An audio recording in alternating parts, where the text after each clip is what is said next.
Hey, good morning, everyone. Happy Sunday morning. Hope everybody is awake.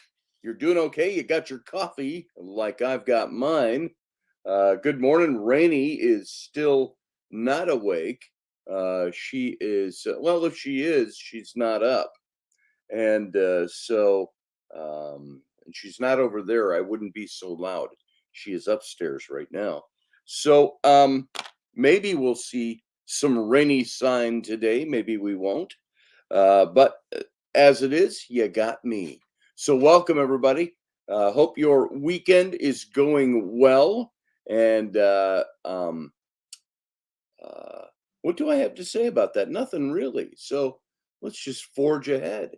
What's everybody up to? Good to see you all. I see Sandra Saunders is here from England, from London, thereabouts, the outskirts of London. Good to see you. Steph Cuervo Queen is here. How you doing, Steph? Good to see you. Steph, do you have a TikTok? I'm curious. I don't know if I've added you.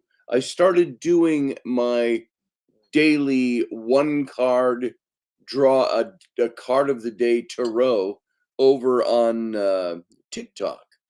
This was at Rainey's behest. She said, I think you should do this.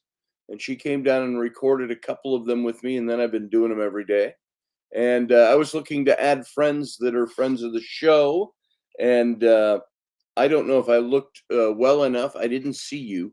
So if you have a TikTok, let me know. Go find mine, Scotty Roberts.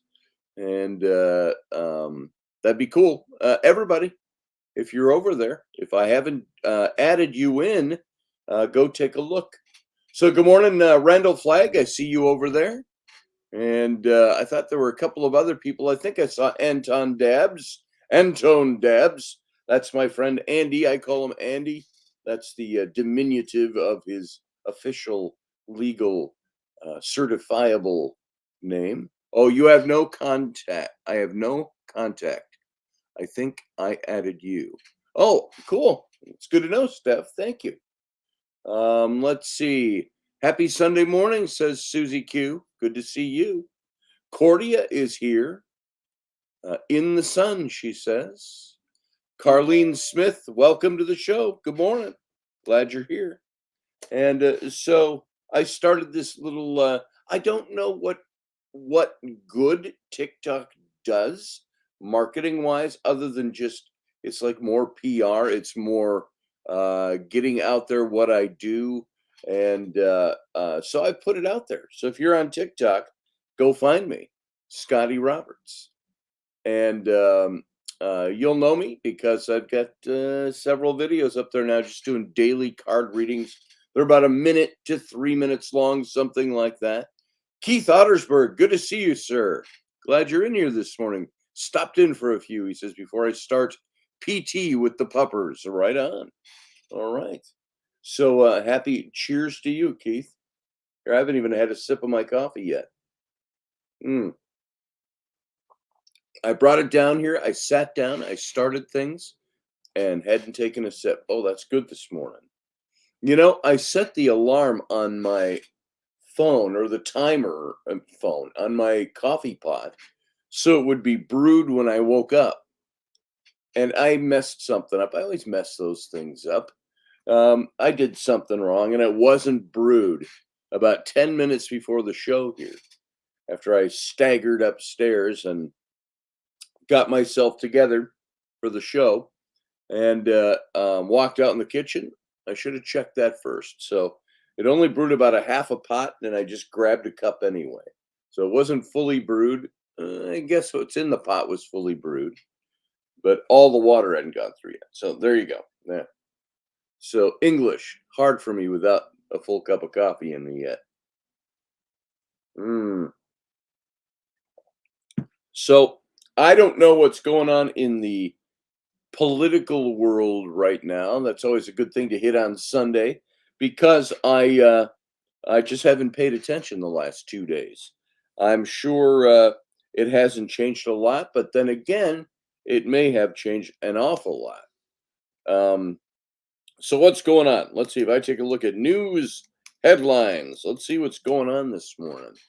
We got After new U.S. strikes hitting Yemen, Iran issues a warning.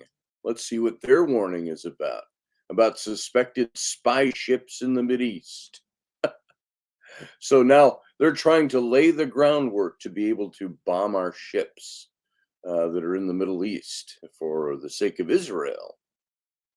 So Iran issued a warning on Sunday to the U.S. over potentially targeting 2 cargo ships in the Mideast, long suspected as serving as forwarding operating base for Iranian commandos, just after America and the United Kingdom launched a massive airstrike campaign against Yemen's Houthi rebels.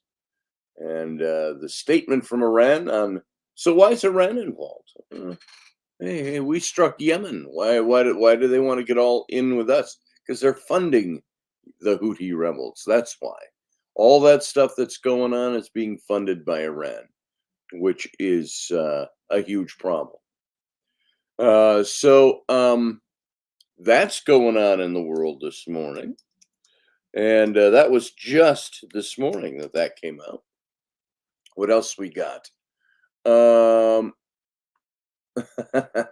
Biden sweeps South Carolina Democratic primary with loser taunt at Trump, calling Trump a loser.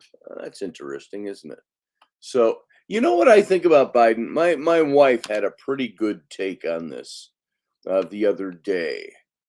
She looked at, there were some of the videos that are out that showed Biden in, I believe it was in South Carolina. He was in a little cafe and nobody was paying attention to him. It might have been Pennsylvania. I'm not sure where he was. And they had video of him sitting there, and there was a guy sitting in a booth, just a blue-collar looking type of guy. Guy didn't even pay attention to him. And Biden's trying to talk to him, and the guy just ignored him. And Rainey said, you know, that makes me feel bad for Joe Biden. And I said, why? She said, all the stuff that we have learned about him since he was a president, the corruption, the touchy-feely, sniffing hair stuff. She said we didn't know any of that about him before he was president, and all that kind of stuff gets said about every president anyway by the opposition, trying to make him look bad. They try to find stuff. She says, take that stuff and push it aside. She said, here's a guy that's in the office that obviously has mental decline. I don't know if it's Alzheimer's or if it's senility. Are those the same thing anymore? I don't know if Alzheimer's is the same as mental decline. But she said he is a guy, an old guy, think of it as your grandfather or something that has Alzheimer's. And nobody's paying attention to him. People are saying, fuck you, Biden, and all of this stuff. And here, Joe Biden probably, as Rainey was saying, he doesn't know what's really happening out there. He's got a bunch of handlers that are telling him when he has to get up, when he has to go to bed, when he has to take a nap, when he has to take his meds, when he has to go to the bathroom, where he's supposed to stand, what direction he's supposed to turn when he leaves a microphone, how to get up and down the stairs, and all this stuff is being done for him. Why? Because he is not in control of his faculties. And yet he's being the leader of the free world right now. And he's really not. It's his handlers that are the leaders of the free world. It is not, he's just the figurehead. And he's not even a good figurehead. He's just the one they've got, and they can't admit that he's declined, even though everybody knows it. It's like, is it a public secret or something? Everybody knows Joe is in decline. So Rainey's take was, here's a guy that doesn't really know what's going on, and he probably really does believe he's one of the greatest presidents that's come down the pike. Why? Because this is what his handlers are telling him. And so this is what he does. He goes out there. We have the greatest economy. Bidenomics is working. All of this stuff and this and you know what? It's all wrong, but he doesn't know that. He's not really aware of what the real facts are. He's not the one making any of the decisions. He's doing what is being told him to do. And even his wife, Jill, she has to take his hand to lead him away from the podium when he speaks. And then there was that shot, I mentioned this the other day, that shot where she takes his hand and she's smiling, they're both waving, takes his hand to lead him off stage. Just as they get past the curtain, you see them going back into the dark in the back. She lets go of his hand and takes off. And there he is. He's already back there because somebody else is going to take over from there. So everything about Joe Biden right now is somebody that does not have control of his faculties, is not in charge. And Rainey said, that almost makes me cry. She said, I see an old man who has people in a cafe that won't even say hello to him, won't pay attention to him, are pretty much saying, fuck off Biden. And he doesn't really know why. And so there you go. Look how he used his kids when his wife died. Sure. Absolutely, Steph. So all of this stuff, you don't know how much he's there and how much he's cognitive or cognizant of how much he's being used. But for him to get up there and say, call Trump a loser this morning, and that just kind of makes me chuckle. So we'll leave it at that. You can do what you want. While it says, while Biden faced little opposition in South Carolina, the vote is being closely watched amid concerns about his popularity, especially among Black voters. Now they're declaring themselves the winners in South Carolina of the Democrat part of the equation there, but nobody's opposing it. So how are you going to lose to nobody? So karma, says Steph. There it is. There it is. So by the way, my friend Antone Dabs, it looks like Anton. I always say it that way because I've always called him Andy for 20 years. Antone is his official name. He's hanging in the wings here, and I've got him over there on his camera up in Duluth, Minnesota. He's my friend Andy.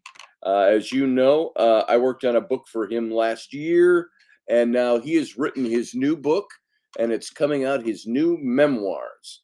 And he's going through a lot of stuff of really branding what he's doing right now. And I want him to come on and talk to you all. So let's bring him in right now. Andy, if you're ready, here we go. Boom, there he is. Andy, how you doing this morning? How do I get rid of all the echo on my end, Scotty? Oh, headsets usually. If you've got sound playing through your computer, it's going to bounce back and into your mic. Okay. I can wait if you want to do that. If you've got a earbud or something like that, put your earbud in. So that's my friend Andy. Here, I'll just show you. You remember this book? This is the book I did with Andy about a year and a half ago. Last year that came out, 20 years from now. And we did this book. And now he has written his new memoirs. And that's coming out as a book called From Turmoil to Triumph. And that'll be coming out. We're going to talk with him just for a few minutes this morning. And he and I are going to do a big, long interview that we'll do for one of the shows coming up this week. And so let's see. Here we go. There he is. He's back. Let's give this a shot. Good morning, Andy. Good morning. Has that eliminated the echo? I'm still having that issue. Still trying to. I got the headphones in, but I'm still hearing a delay. Oh, that's sorry, guys. Weird. I don't know what to do about that. So it's delayed like by a second or something? It's confusing. I don't know why it's doing it. It's something in the sound settings.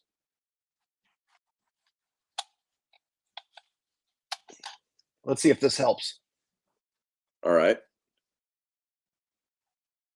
I got it. We're all fixed. Sorry All about that, right. guys. Fantastic. All right. Good, good, good. So how you doing this morning? Doing great. Good morning, everyone. How's the weather up there in Duluth, by the way? It's been so warm here, up into the 50s and everything. Duluth, you got the Lake Superior effect up on the North Shore there. What's it doing up in Duluth?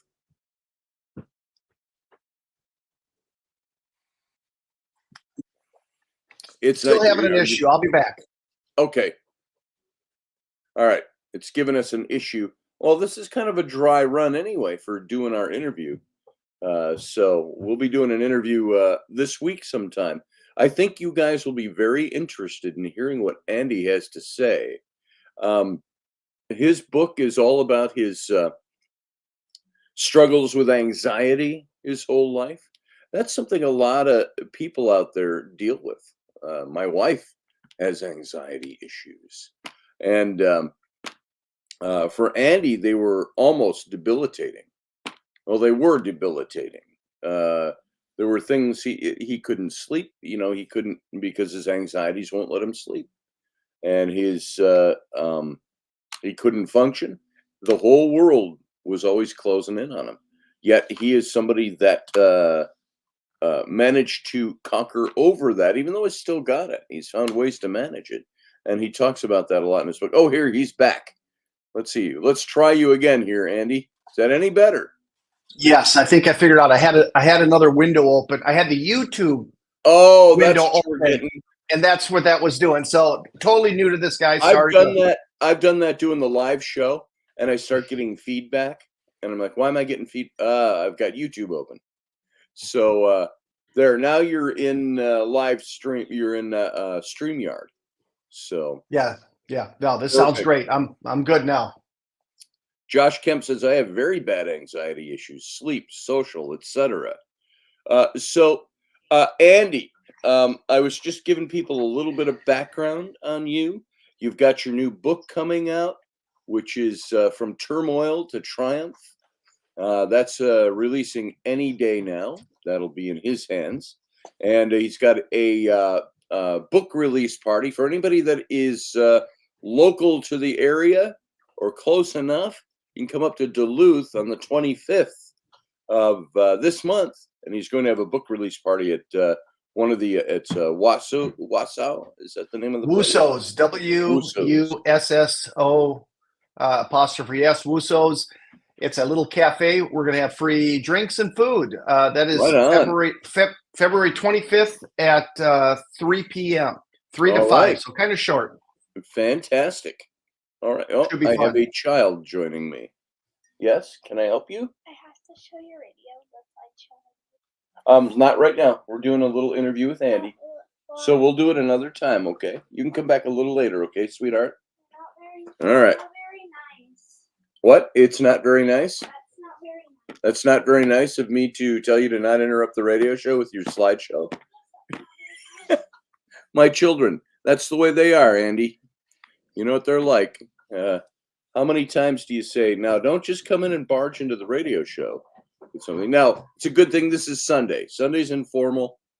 We're not broadcasting on the radio. We're just podcasting, so to speak, on YouTube. So pardon the familial interruption there. But tell me something, Andy, and tell everybody else about anxiety. What the hell is anxiety? I think it's a little different for everybody, but for me, it's my mind is always racing. And just so the audience knows, recently I was, yes, anxiety sucks a big one, Ryan. You are so correct. Recently I was diagnosed with autism just in the last 2 months. And I guess my anxiety stems, it's one of my things that I'm dealing with autism. I'm not an expert on autism. I'm still learning about autism, but I guess it's part of my autism is that, along with some other things I deal with. But I first realized I didn't realize it was anxiety, but looking back, I had it since I was probably where I can actually recognize it since I was about 9 years old. And even today, I'm medicated. February tomorrow, was it February 5th? February 5th. It's 2 years I've been on medication, guys. So I had a real low point where I had no choice but to get on medication, and it's been a game changer for me. It hasn't made it go away completely, but it's much more manageable. But anxiety to me is where my mind is racing. I can have panic attacks. I don't get those so much anymore. I can have anxiety attacks. Where I go through the day, I'll have that knot in my stomach and things just getting me all worked up over nothing. Where it's been the worst, though, is when I lay down to go to bed. I can literally lay there and hours and hours and hours go by and no sleep. And a lot of times, before I started medication, it was 3 nights in a row of no sleep. And I just hit a low point. My wife took me down to urgent care, and I met a doctor who was working there, and he was also he had his own practice and he specialized in anxiety, and he dealt with anxiety, and he was on the medication that he was prescribing me. One of my anxiety fears is medication. So I went all these years without taking medication because I was afraid of the medication for some reason, some sort of phobia. But man, Josh, I get it. That's me. And I have to stay away from the phone at night too. I can't like, if I start surfing the phone, then I just never. Oh, JP, neurodivergence. That's great. That's Jason. Yeah. So I thought that I had ADHD, Jason, and I went to have all this testing done in this mental health journey I've been on for the last couple of years, and I found out I didn't have ADHD. And if you ask anybody in my family, they would tell you I had ADHD until we got that diagnosis of autism, which I guess can mimic ADHD for quite a bit. And in that way, with me, it would act like ADHD, but it's all autism for me. So anxiety is just a fear of the unknown. A lot of times, I guess, a fear of the unknown. I can't really explain it. There's nothing really for me to get worked up about, but I would be freaking out anyway in my mind. My mind is just exploding. What did you have to do with your medication? Carlene here says anxiety medication, I think she's saying, is horrible. I still struggle with that. Did it take a while to figure out what's going to work the best? So I started with one called citalopram, which is the generic for Celexa. And I'm on 40 milligrams of that. I take that every single morning. And when I first started taking it, it was probably 2 months of like some side effects, but the side effects were nothing compared to what I was dealing with the anxiety. So it really did start working the same day. My doctor said I'm going to feel a kind of, when I first started taking it, like just a little bit of a calmness. And he was right. Within 2 days, I was feeling that, but it kept getting stronger and stronger as we went on. And I started at 20 milligrams and worked my way up to 40. But the side effects for me were if I got up, you ever get up, guys? I know you have, where you get up and you get up too fast, you get that lightheaded feeling. Well, this did that to me, and it did it really bad. I could get up slowly, and I'd, whoa, I'm going to fall over. So I'd have to sit back down. That went away. That was one side effect that lasted a little bit longer than the rest. Some of the others were my brain felt a little scrambled from time to time. They would last only a minute or two. And that only happened maybe twice, 2-3 times. But the medication really, I don't have anything negative to say about it. I can tell you that recently I tried to go from 40 milligrams down to 20, and I don't know why I decided that was a good idea because I'm doing great on 40. But I thought I'd do that. And I got like my brain, everything felt really, really intense that day. It took the day. So one day I took 20, and then I took 20 the next day, and that day. So I was good for one day on 20, and then the second day on 20, everything was so intense in my brain. Everything I felt, I touched, I looked at, everything was like this really intense, and it was horrible. So I took another 20 that day at around noon, and then that went away, and I've been on 40 again this whole time. So I have a feeling if I ever want to go off this, I'm going to have to really taper it, not go from 40 to 20, but even smaller increments Now, go down. But I don't know why I ever would. I'm feeling great. now, slightly different. My ex-wife was manic depressive. There's another word for that. The not manic, the Bipolar. bipolar, Yeah. and she was on meds for that. And she would resist that all the time. I'm not going to take those. I don't want to be the diagnosed patient, she said. Why do I have to take medication to act right or to feel right or to do this and that? And it was interesting. My old pastor friend, which I talk about a lot, John Larson, I call him Parson Larson. And he told me and her both, he said, you know what?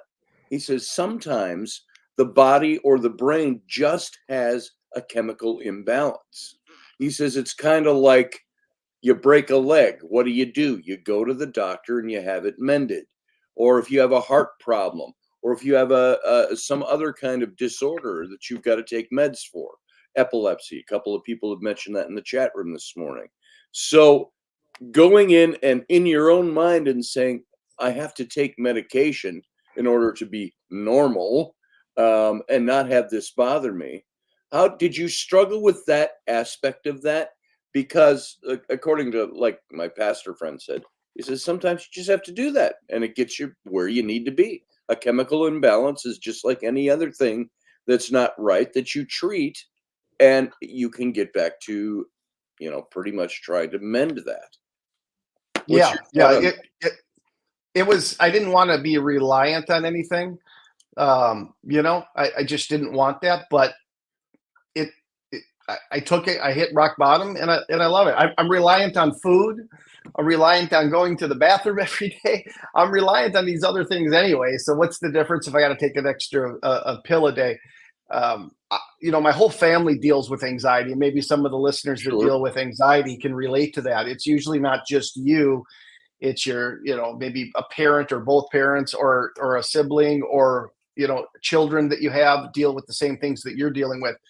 But, my family's all on medication. I was the last one to get on it. And I fought for a long time. It really took me to hit rock bottom. And, I would consider a traumatic experience happened to me. Scotty knows quite a bit about it, with Mhm. my cousin passing away. And it happened Right. in such a way that, he was in a motorcycle accident, and I Yeah. showed up on the scene, and it was very, very You hard for me. happened on the scene. You weren't called. You just were supposed to meet him and you happened on the scene. I remember that morning. He was on his way to my house to meet up with my dad, get in the car, and then drive the 2.5 hours down to the Harley dealership where I was riding my Harley to, so they could pick me up and bring me back. And yeah, I right across the scene, and it was quite awful experience. And anyway, so what I did was, what happened with that is I go to bed, and I had a really hard time getting to sleep. I was actually okay for about a week after this happened, at least for sleep. But then all of a sudden, every night I'd have these nightmares where I was right back on the scene, and all those cops and state troopers and all the lights. And I can't tell you how realistic it was in the dream. I'd wake up I'm and it really sure. felt like I was on the scene. And then 3 nights of no sleep because of that. That's what got me on the medication. It was horrible. And it looks That like was Zoe's in. the whole Do you see shot. that, Yeah, Scotty? I was just gonna Zoe's say, in here. Zoe is my daughter, for anybody that's interested. She says, "Go, Dad," on there. So that was really Zoe, cool you that want to she's here. call in? You can call in and join us. Here, let me get. I'm going to copy a link. If you're sitting in the chat room, folks, and anybody wants to talk to Andy or talk to Zoe, boom, here it is. There's the link. You can call in. I'll see you come in, and I'll see Zoe you might not be able to later. come in. She's sneaking and messaging us while she's at work, so she Oh, might not. gotcha. She's got a little second job where she might not be able to do that. But yeah, if anybody Okay. has any questions or would like to talk to me or answer, ask me some questions, please jump in and do it. I'd love to talk to Yeah, come on anybody. in, guys. If you got comments or questions, or you want to talk to Andy a little bit, let's do that. And what is Steph here is saying? If I have to take anything, I look for holistic options. What about holistic options? What about Andy? I'm going to ask you this because I'm this way right now. I'm on so many medications. It that gives me anxiety. Just being on medications. I'm not an Yeah. anxious person. I tend to be pretty easygoing.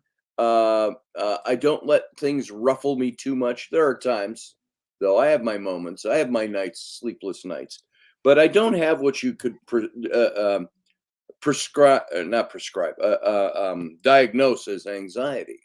I'm pretty easygoing about all that stuff, but I think I wish I could just like diabetes. I have to take shots and meds, and it's like I want to get off that.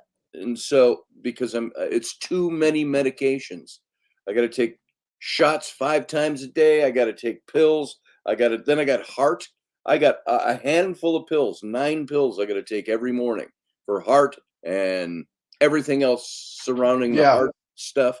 And it's like, am I doomed to take medications every day? What if I got shipwrecked on an island? Like, that's not going to happen anytime soon. But, I've thought about it. What if I was in Egypt? When I had my heart attack and my open heart surgery, I was supposed to be in Egypt that month. And it didn't work out and I couldn't go. What if that had happened to me when we were out in the middle of the desert? And, so that kind of stuff. Somebody tried to come in. They flashed and then it disappeared. Whoever's trying, come on in. So, what about that whole thing of saying I can take care of my anxiety by, I can meditate. I can do I this. tried all that. I did. I tried all that. And if it works for other people, that's great. I did some things and it alleviated it a little bit, but I never got rid of everything. So I meditate, I hike, I try to eat healthy. I tried some holistic approaches as far as medications like St. John's wort, which is known as something that helps for depression. But I know the same type of medicines you can take for depression seem to work for anxiety as well. So I tried that. It didn't help for me. And I tried different vitamins and different things. And again, a lot of this stuff kind of helped a little, but not to the extent that I needed. I was really bad. I was really bad. And this has been a game changer having this medication, but again, it did not remove all of it. It just made it more manageable. This is the best I've ever been as far as being able to manage it. I do sleep every night. That's good. By the way, Zoe, I saw you flash in and then you disappeared. So it's either not letting you in. She said it's not working. You can try again and maybe it'll stick unless you can't do it right now. So Steph says, I'm too busy doing everything for everybody else. And I feel guilty when I put myself first. However, I'm working on that. And damn, I'm enjoying it.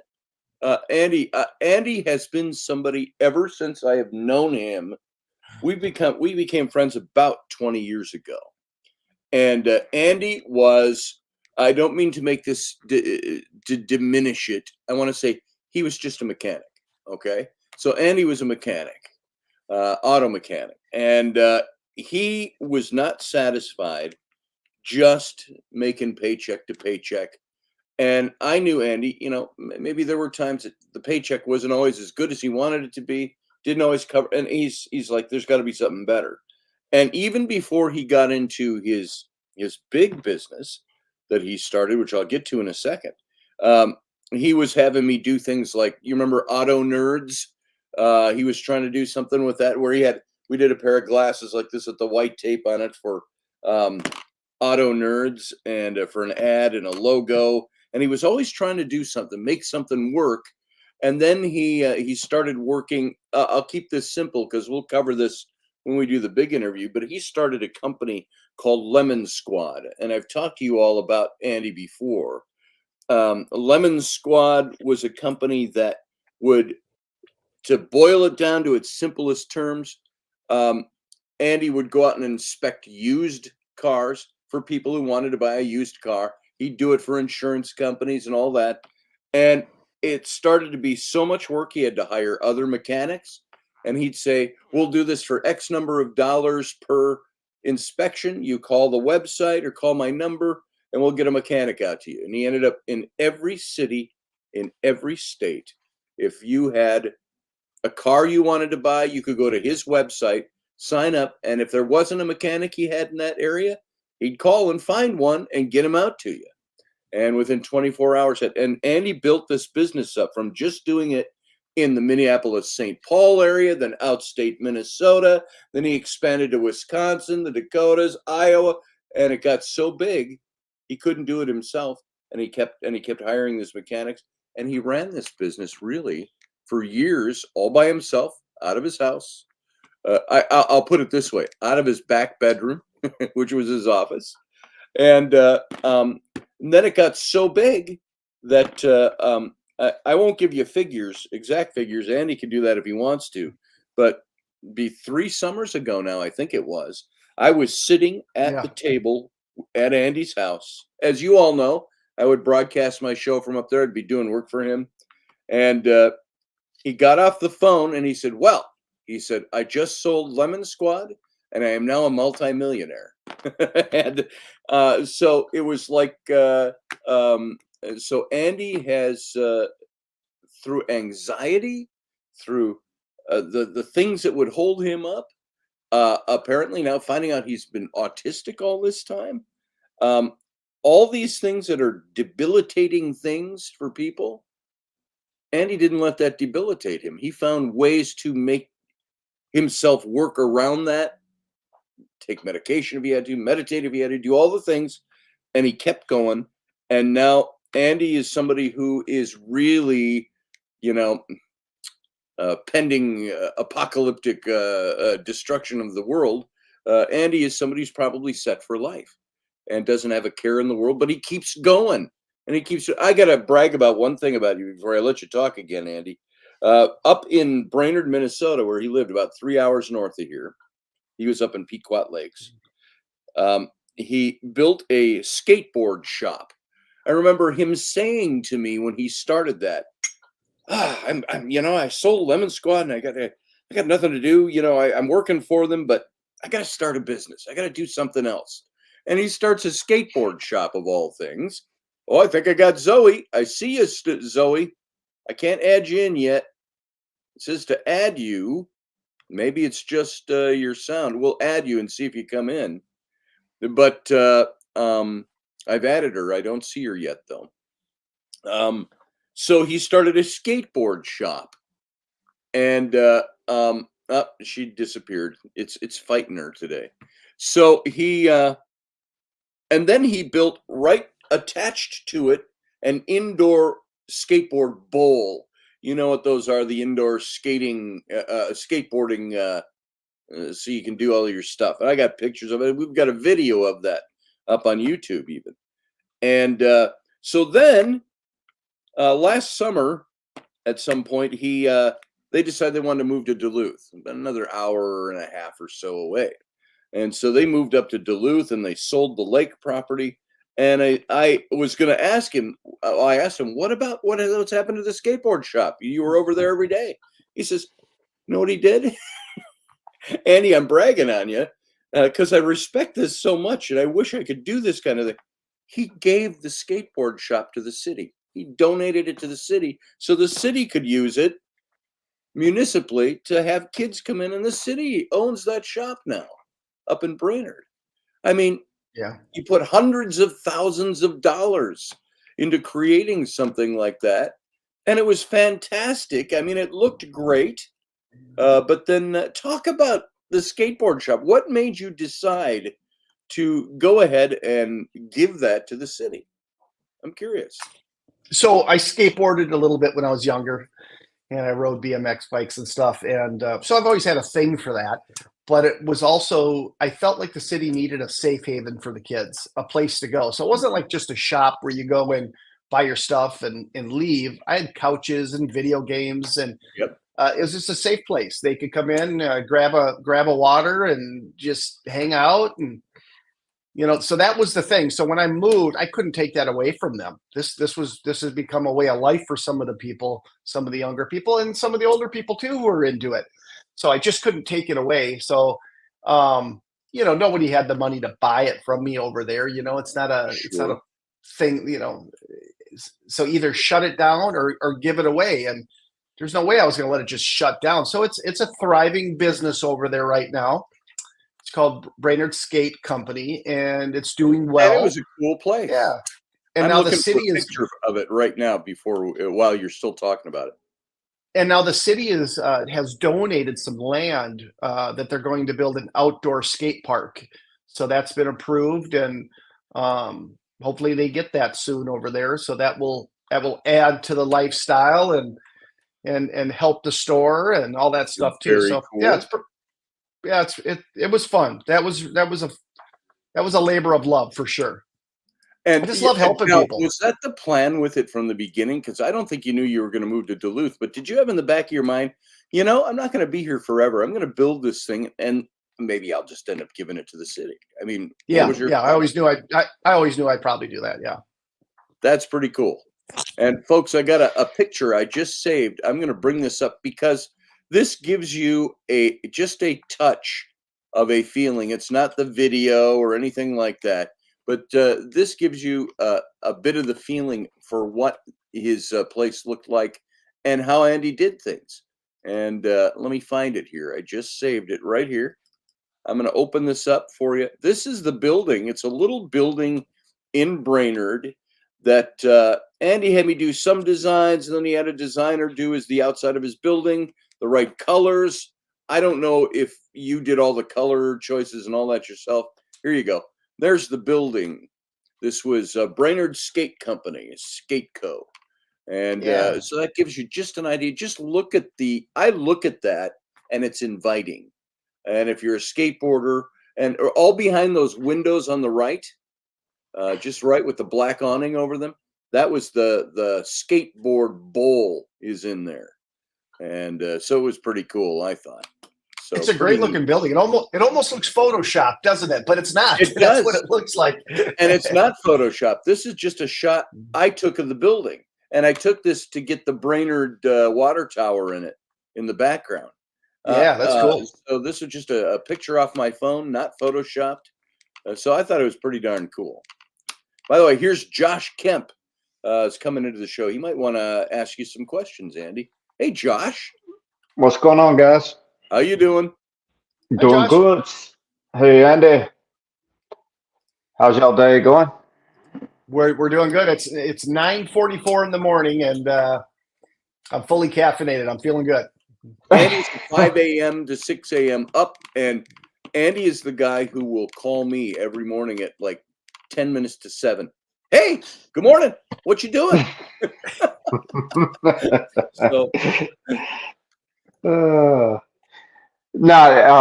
going through what you have said so far.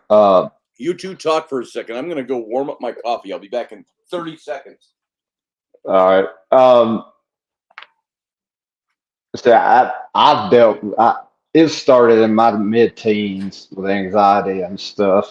I had a bad wreck when I was 16, stuff that screwed my head up with driving, and then got diagnosed with epilepsy, and then dealt with, I don't know if you've seen the footage, but the tornado that hit Tuscaloosa was 2011.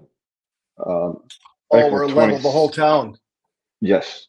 Yeah, I remember that. I was in that. My grandmother and five other people actually. There was 6 of us in the house, and we had to carry my grandmother out of that house, and that still haunts me to this day. I cannot sleep for you know what. That's my biggest thing now, and I think that just adds on to the anxiety that I have. Oh yeah, So, sure, yeah. Anxiety is horrible. It's been a part of my life for as long as I can remember, pretty much. And but I look at it like this: it as bad as it is, and now I know I have autism too, because I have some weird things I do. One of them is hyper, where I hyper focusing on a certain thing. If it wasn't for the anxiety and the hyper fixation, that's the actual term. If it wasn't for those things, I don't think I would have been able to do what I did with Lemon Squad. I started that with myself, and right now it's got about 10,000 employees.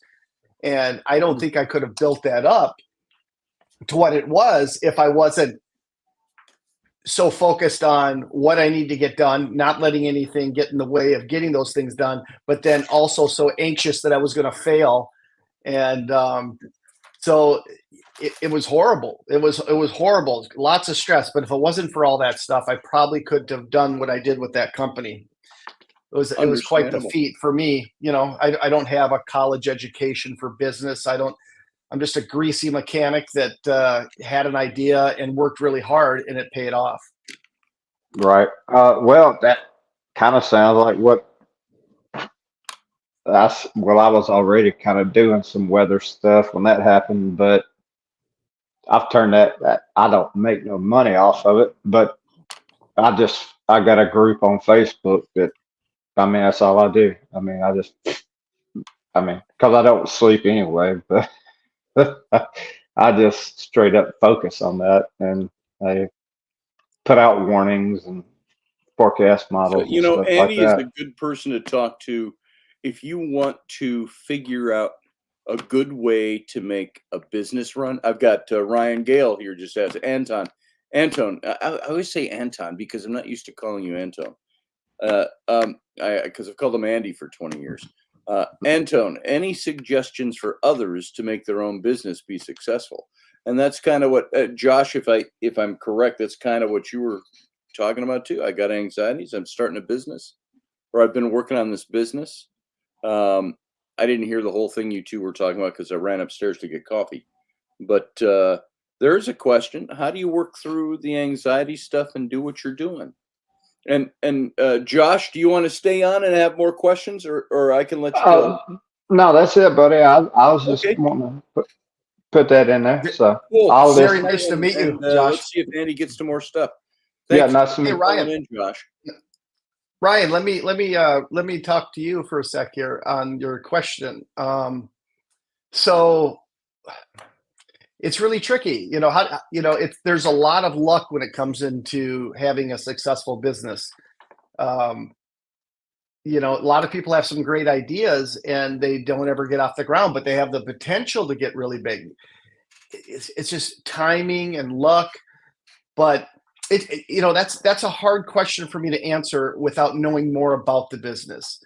If it's an online type of thing, of course I'm a Trekkie. Yes, of course I'm a Trekkie. Of course, this is But Russ, by the way. He's I the owner was, of the radio station and oh my the gosh, yes, I love. TrekFederation.com. So, a good idea, knowing how to use the internet. So when I started my business, I didn't have a lot of money. I didn't have any. That's why I was looking on Craigslist and found Scotty. That's how Scotty and I got to know each other. I needed 20 somebody to years do ago. some work. Yeah.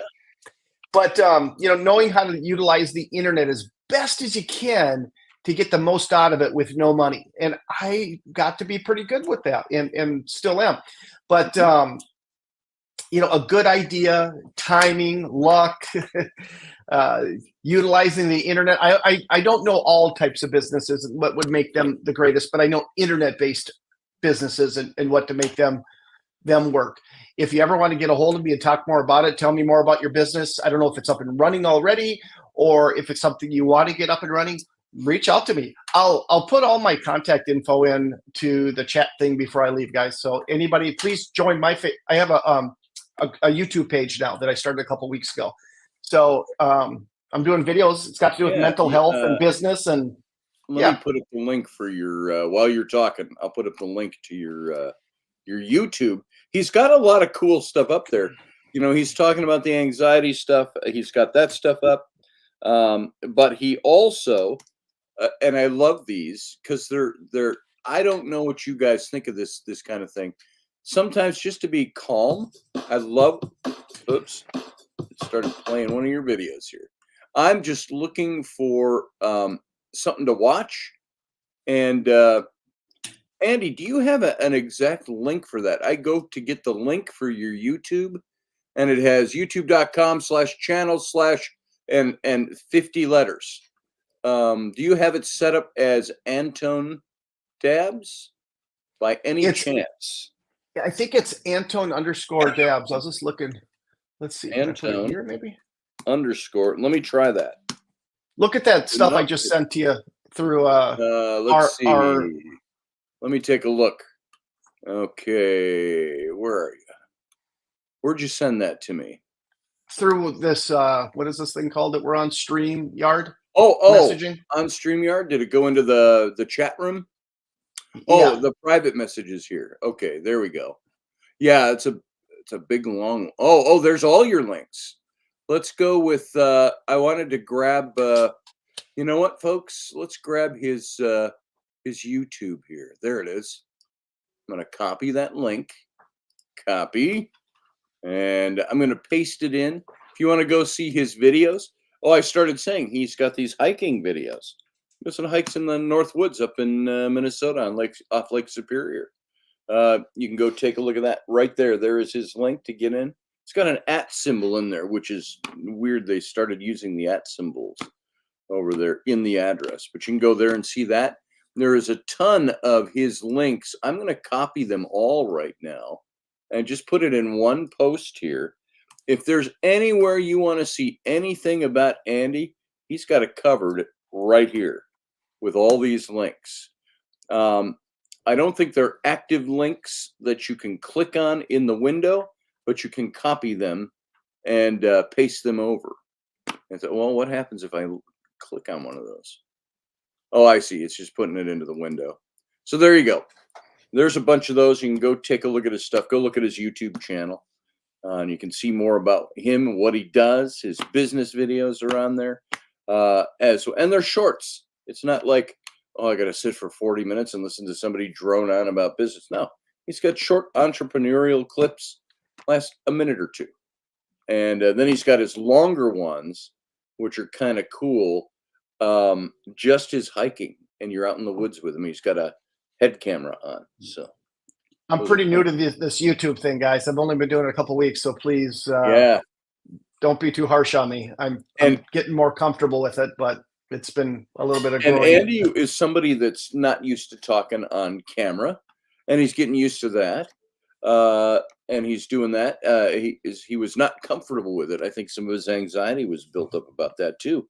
And sure. so he's learning the ropes on that and everything he's doing. So anybody else, you got anything you want to talk to Andy about? Otherwise, if you want to stick around and just talk, otherwise we'll wait until we do the bigger interview.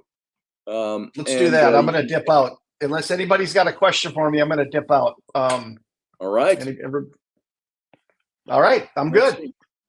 All right. Well, Andy, thanks for having me. Coming on, and we'll see you sometime later. We'll do probably a pre-record of an interview with Andy, and we'll play it. We'll be present in the chat room, but we'll do a pre-record, and maybe he'll stay up late one night and join us in the captain's cabin at 10 o'clock after the show. So we'll see what's going on. All right, everybody. Andy, thanks for being here, brother. Talk to you soon. All right, guys. That was Andy Dabbs, my friend and client. So that makes it kind of fun. And it's nice because when he calls, he's a client. When he calls, I can be more personal with him. Meaning, if I've got to run a kid to a dental appointment or something, I go, hey, I can't do that. I got to run the kid to the dentist today. Don't normally say that kind of stuff to clients. So Andy's a friend, so that's made it easy to work with us together sometimes because we know each other well enough. So let's see. Elderberry said, no, I was teasing about going after Wendy, Steph. That's a non sequitur. I just saw that and I threw that up. So, hey, Wendy, by the way, if you're out there, you've got a Wicked Women today, don't you? I want you to come on and promote that a little bit. That'll be at 5 o'clock Eastern, 4 o'clock Central. That would be 2 o'clock Pacific time. And of course, that's 10 p.m. London, England time. So if you're out there, see you, Zoe. That's Andy's daughter. She's, I want to say she's 21. I'm not positive of that. Maybe 20. Maybe 22. somewhere in there. Good to have you too, Zoe. Sorry we couldn't get you on. So, anyway, got a floor done yesterday, says Elderberry. Procrastinated for 3 years. Yeah, we got our floors done, our wood floors upstairs. We put those in. We still haven't done the hallway. It's still got the soundboard paper down, and laundry gets piled on it, and kids' junk all over it and stuff like that. One of these days, very soon, I got to stop procrastinating and get that done. So,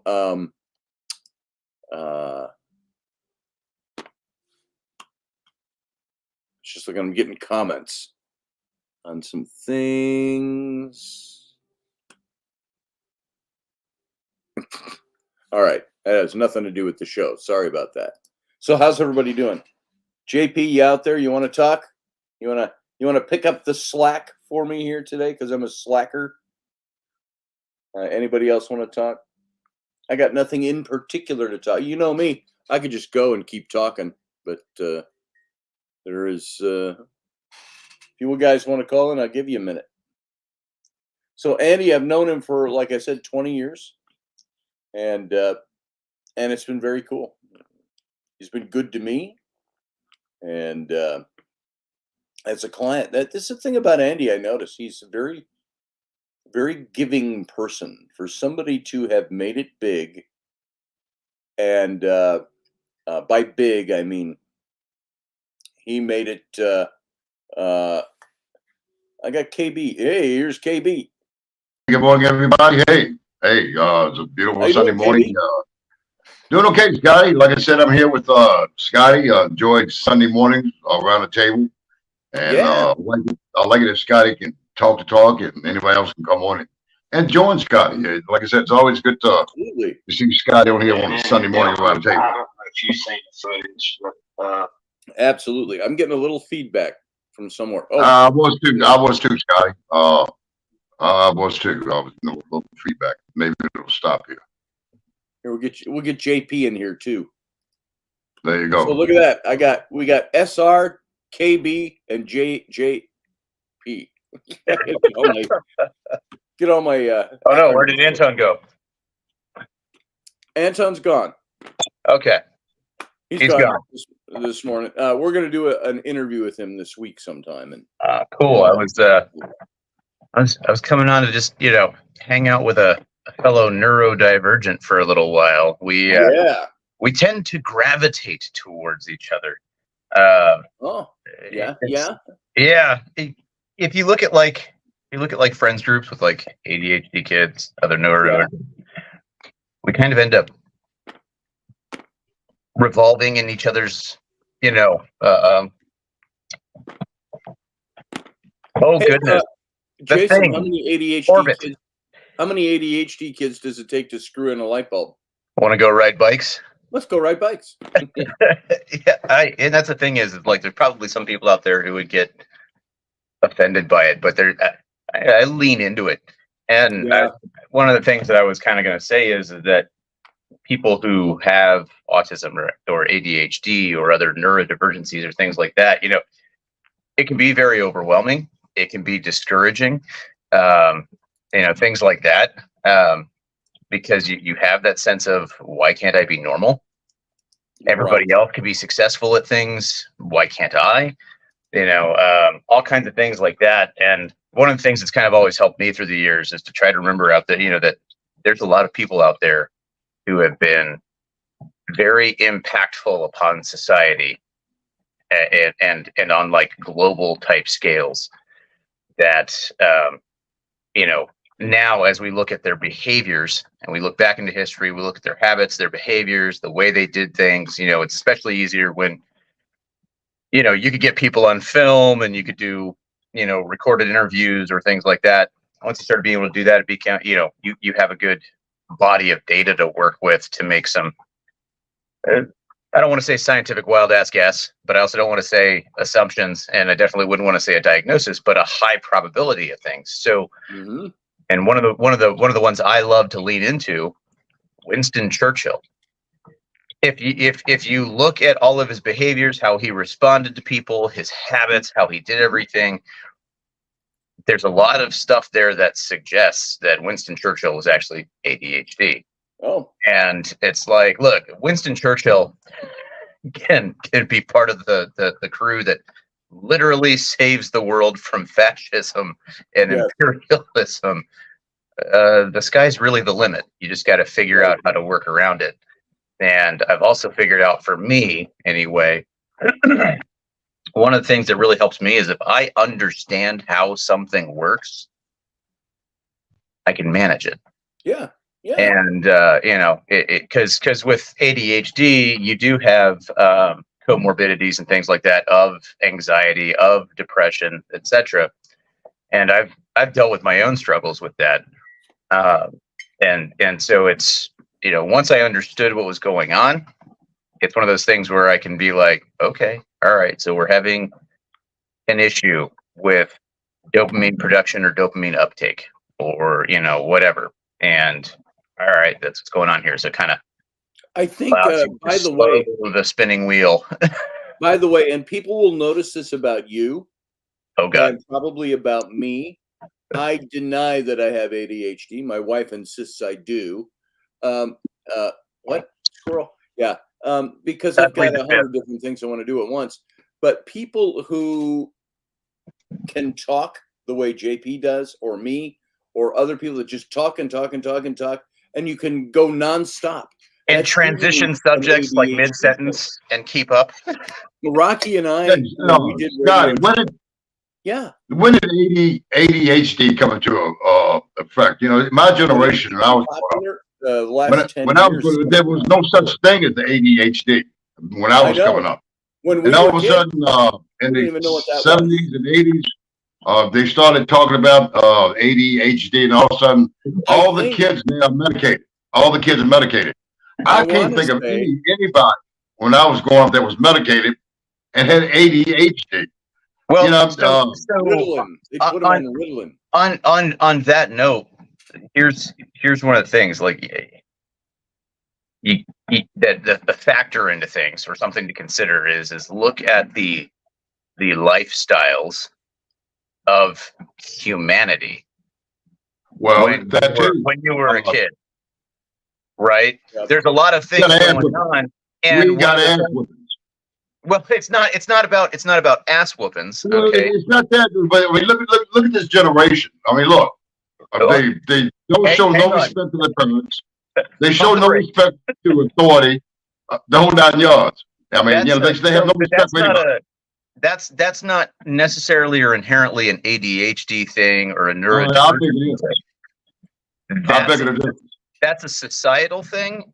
Okay, and I will tell you that uncontrolled ADHD, or uncontrolled, unmitigated, will cause problems. They found that there's a lot of people who have, criminal activity, repeat offenders, that nothing major, but when you look at the impulsivity control and things like that, right?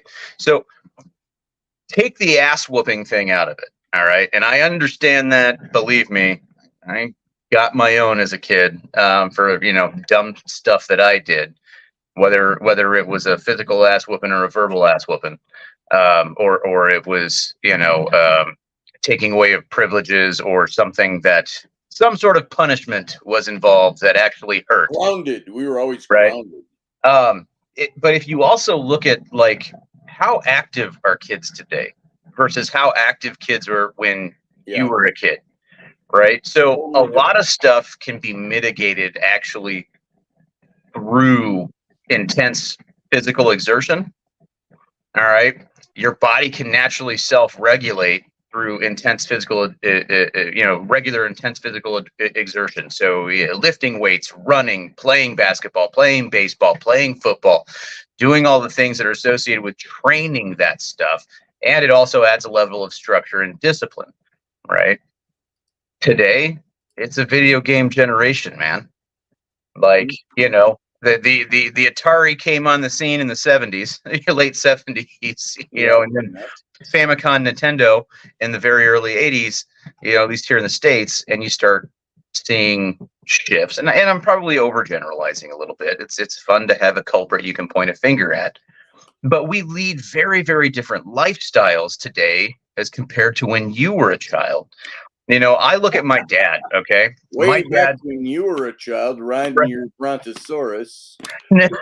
Maybe not that far back. All right, come on. I you know, but like I look at my dad. All right, my dad. If you look at some of the things and how he does things and how how his brain works with things, what he worries about, how he worries about, but yet you also look at the immense amount of control and discipline that are there, right? The man played sports his entire childhood. All right. He set track records in high school. He constantly played basketball and baseball. He worked farms. He did all kinds of that kind of stuff. And then he went to West Point after high school. All right. And after a 26-year military career. So you have structure that was placed in there and you learn to adapt to it. And it's one of those things where it's like, if he had, and he'll say this day, he's like, if I hadn't played sports, if I didn't have such a love for playing sports and a fear of not being able to, because there's the consequences thing you're talking about, it's a factor. I'm not saying it's not a factor at all. I'm saying it is a factor. But you look at the lifestyle he led, if he had been sitting today doing, not having all of those things to do, he'd be a very different person. Like we all look at him and be like, yeah, he's probably got it. I look at my mom like, yeah, she probably got it. But you know what?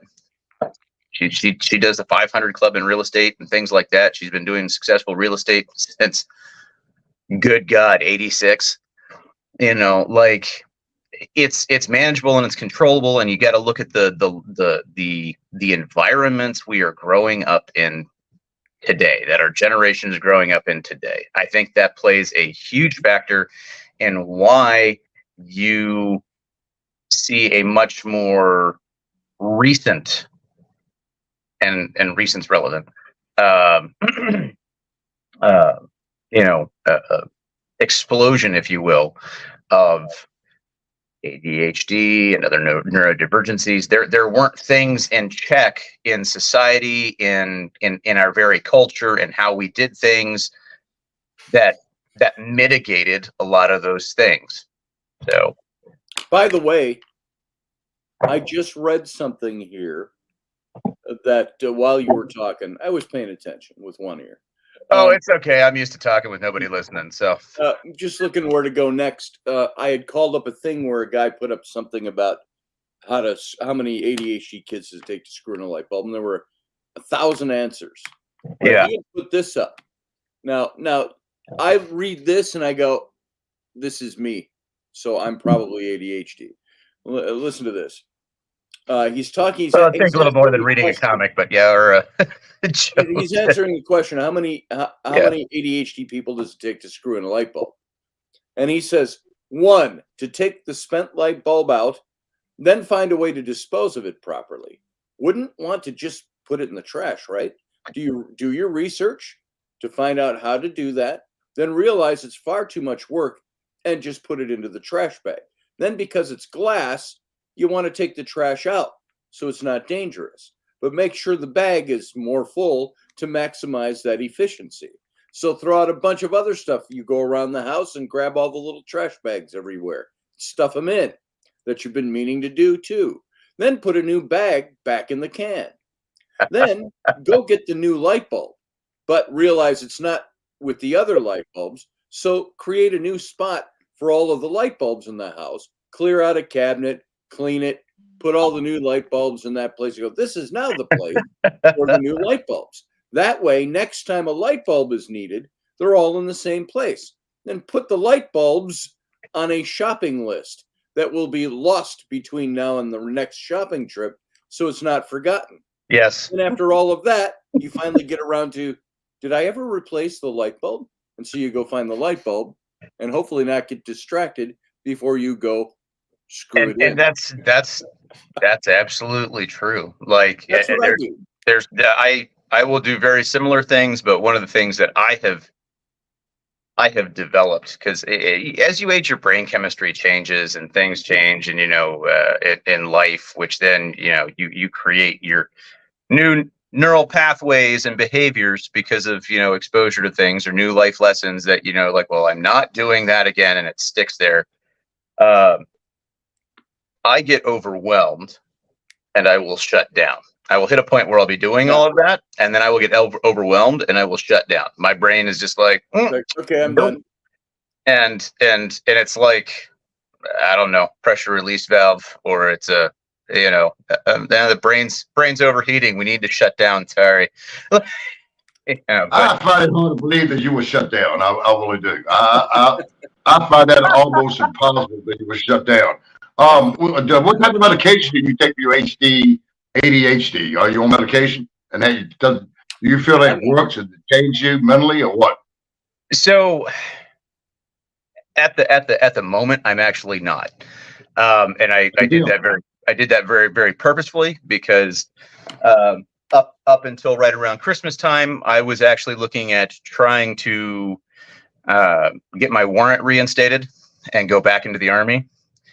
Mm-hmm. And I didn't want to, even though I was, you know, diagnosed in the Army and was had the meds in the Army and things like that. You know, selection processes and things like that can get stringent at times, and it's like, well, I don't want to do anything. I want to set myself up to make it as easy to go back in as possible. And typically, like, if you're enlisting, you can't have been on any of that for, you know, within a year of you trying to go back in. So now, was there any kind of thing like that when I was talking with recruiters and talking with USAREC and things like that it came up? No, but I was like, you know what? It is better to take care of it and make sure that if I go in there and they're going through all the stuff within processing and they ask me that question, I can sit there and I can answer honestly. Yeah. And, you know, but one of the things for me, you know, so the meds work. I've, you know, I have noticed a difference, you know, when I've been on them, when I've been off them. But one of the things that kind of happens with me is I eventually start developing some of the side effects. I may not have them. What kind of side effects do you get?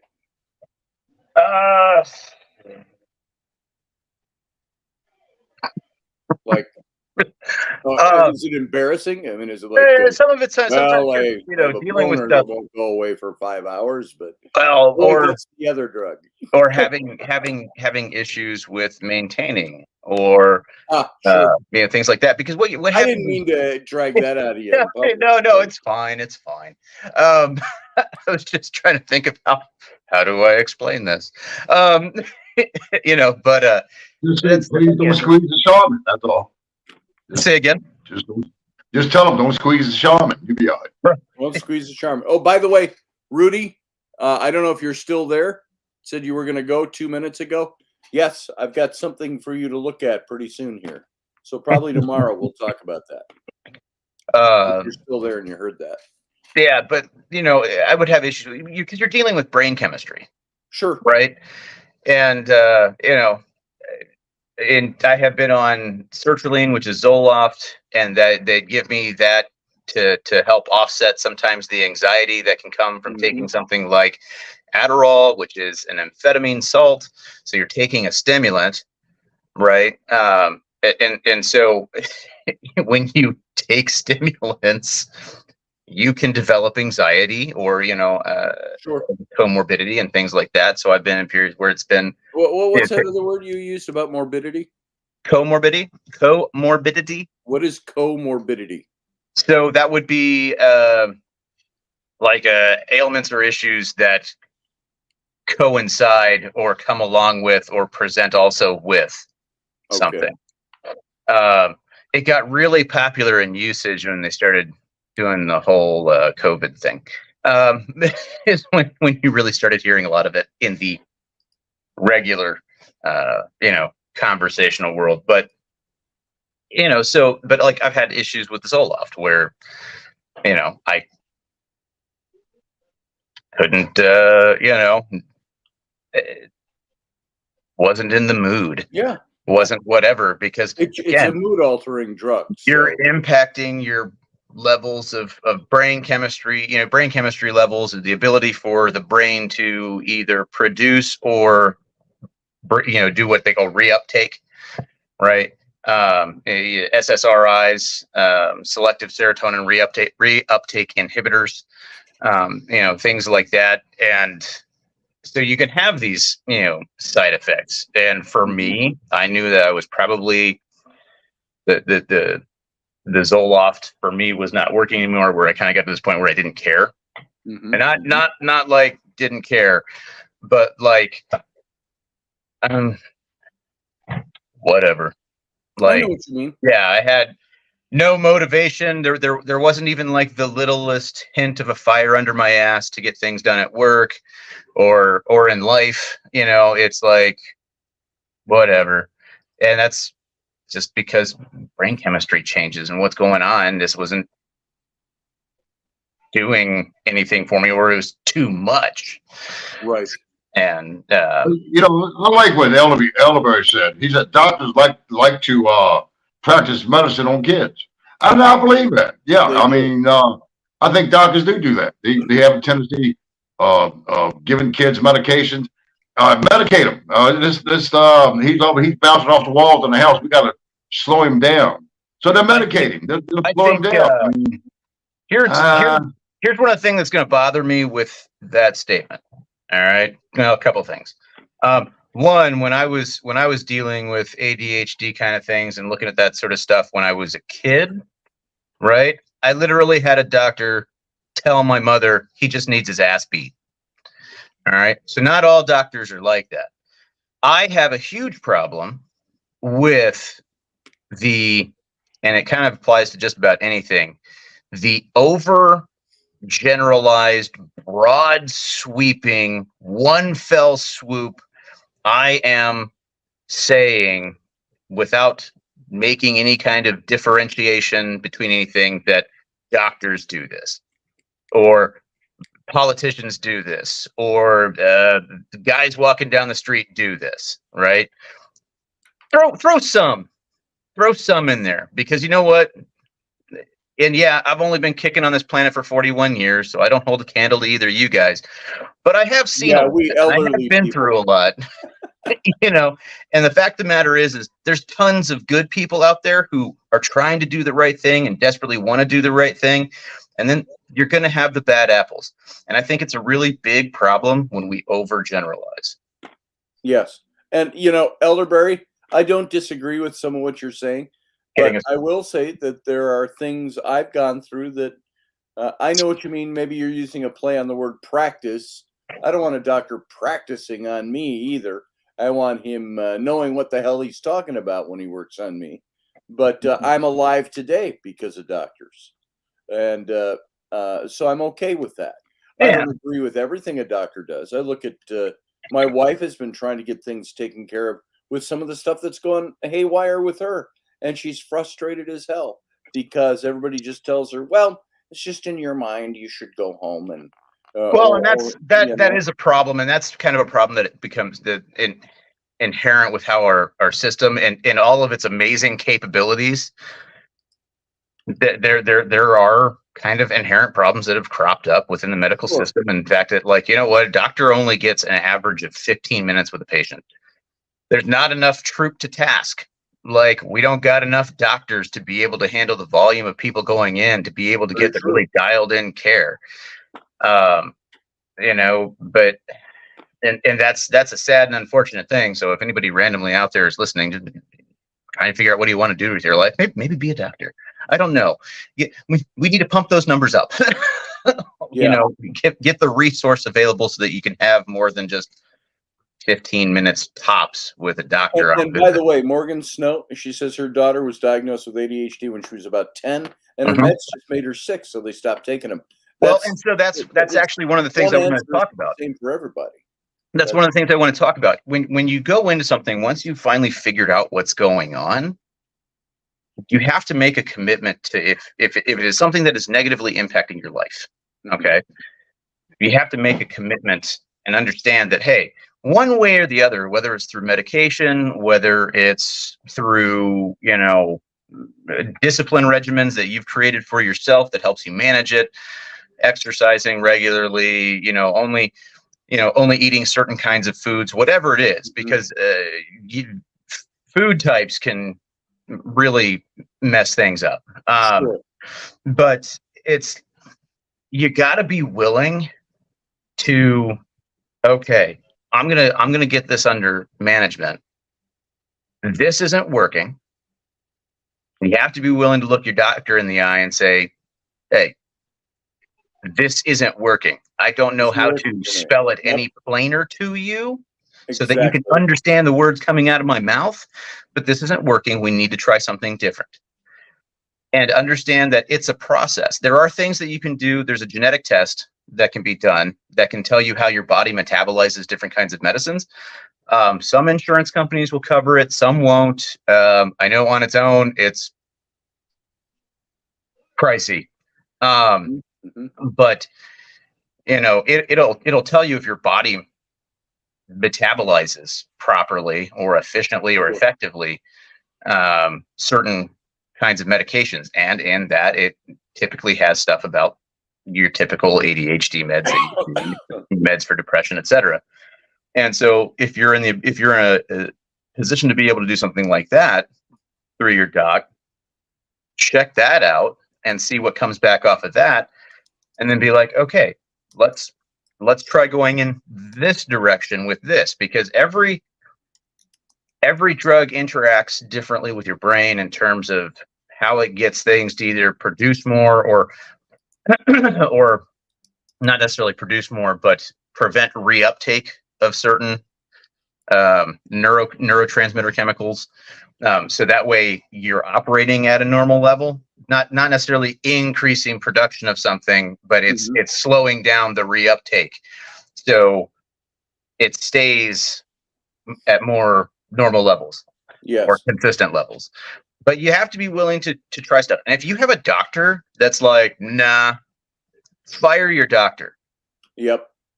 Go into the fist fight, knockout, drag out, dirty back alley bar fight with broken bottles with your insurance company or your medical provider or whatever you got to do to get with somebody who will listen to what you have to say and is willing to explore these things. Yes. I mean, like, straight up, people have to learn to not be afraid of confronting certain elements of the system, because it's very easy for us to do, where we just get into this is how it is, yes. Okay, and no, stand up for yourself. Right. Kick down the door, say fuck you, no, and find somebody who works for you. Yep. You know. And now Wendy's here to weigh in and tell me how wrong I am on everything.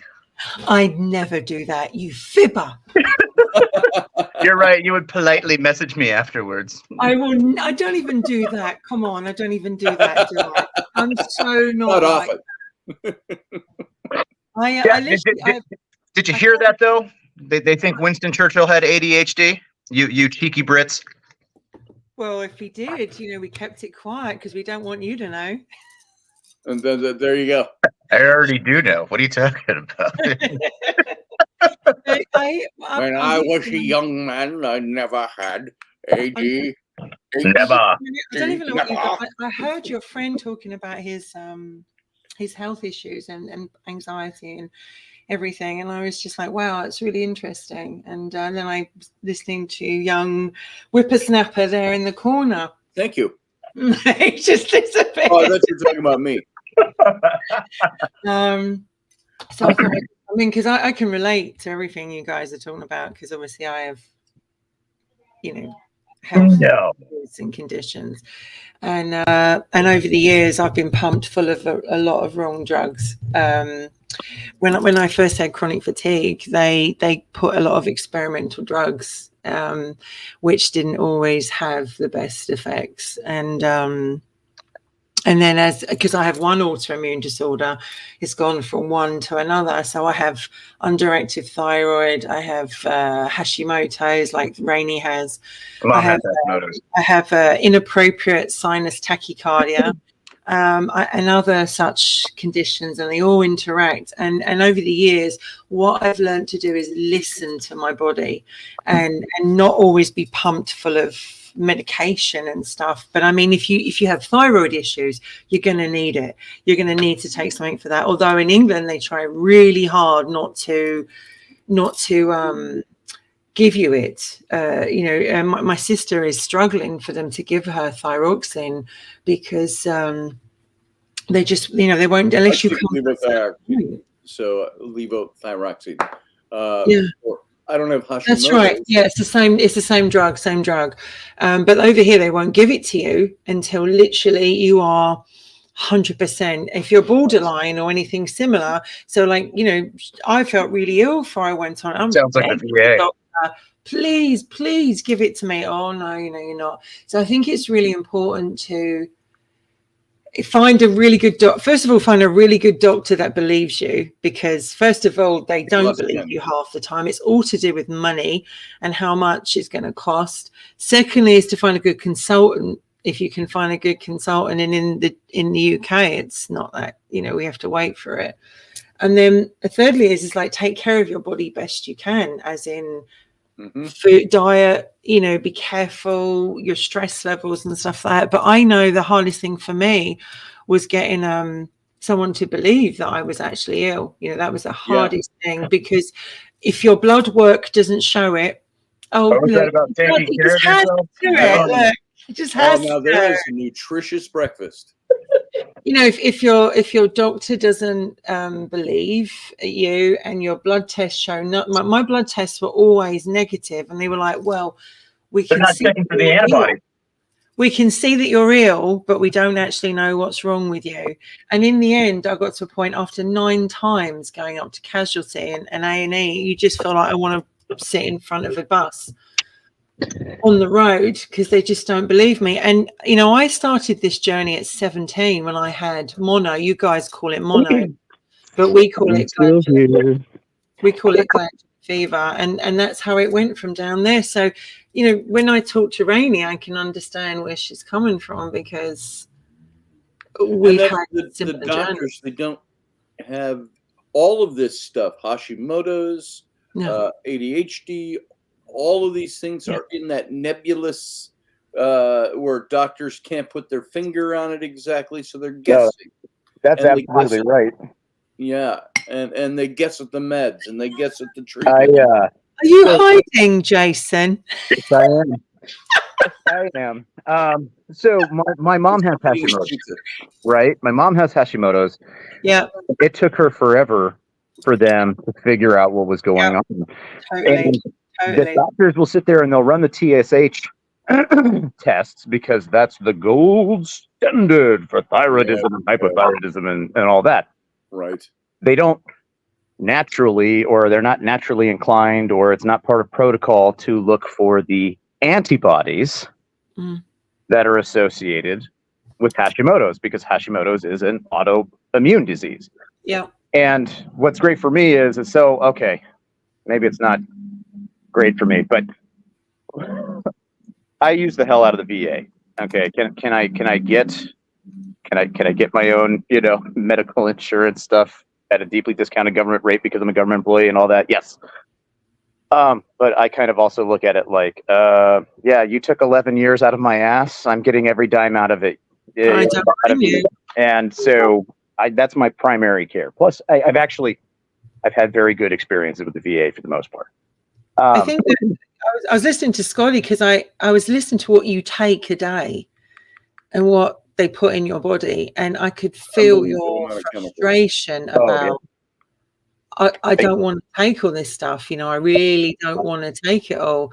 And how do you feel like? I mean, I know you sounded frustrated, but it's like, do you feel like 100% you need to take all of them? How have they made? How do you feel without them? You talking to me or Jason? To you, Scotty. It's here. I noticed. There's days I forget. I got this pill box right here. Yeah. Sits on my desk. Like here, I'll just show you. I haven't taken them yet this morning. Sympathize. Oh, that's not even there it is. Okay. Now, this is just just for the morning, and I don't even have them all in there. I'm missing some, so I got to take, now like there's only 1, 2, 3, 4, 5, 6 of them in there. Yeah. One of them is my levothyroxine.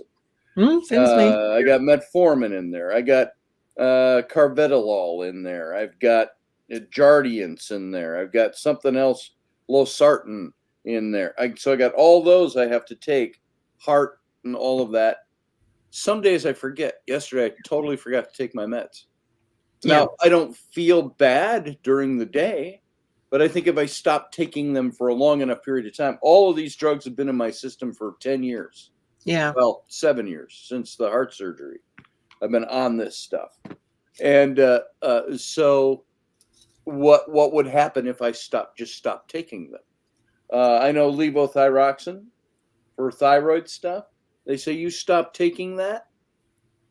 Tomorrow, take 2 if you miss today. Really?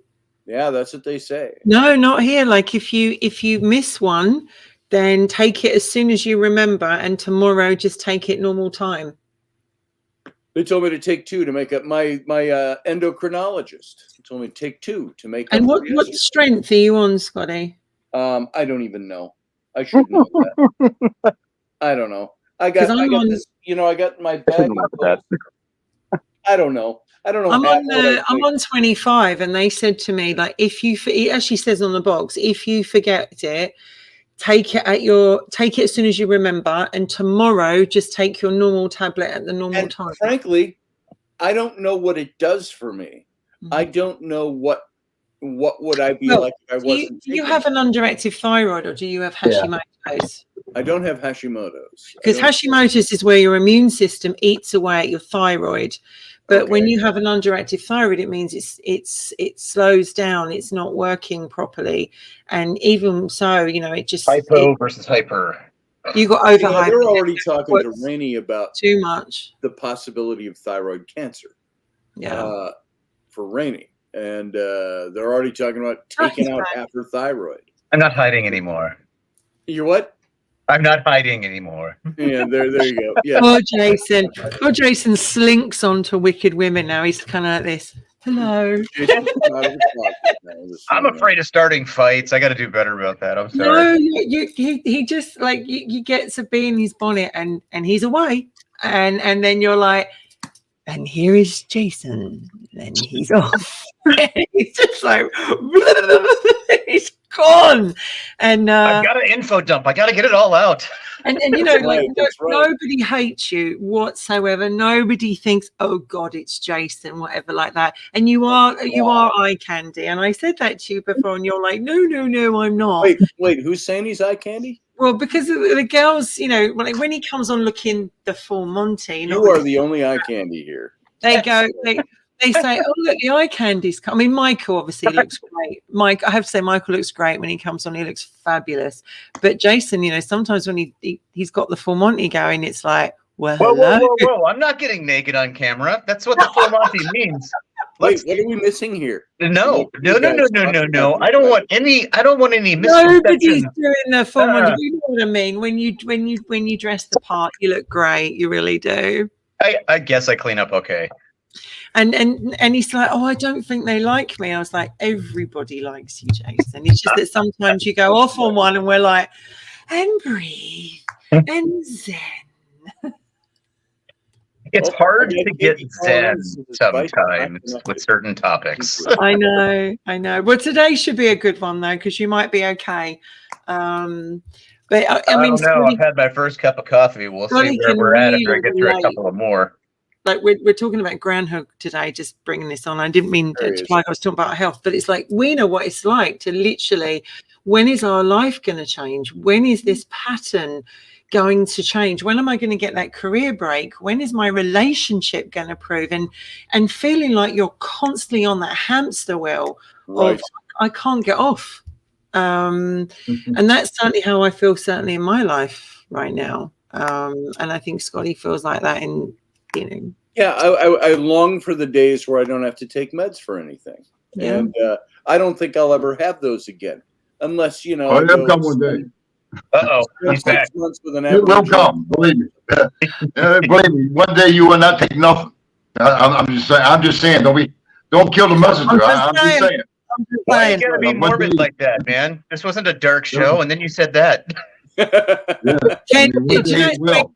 do you know it's so he comes off so different? He goes, that's how Ken comes on, right? I see him in the corner box, and he's like, he just knows that I can see him, and I'm waiting to press that button to bring him on.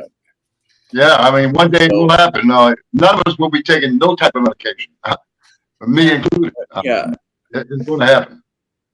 No, I think about I'm that, just the saying. apocalypse. What So would I do here's- if I didn't have my diabetic meds and shots that I had to take every day?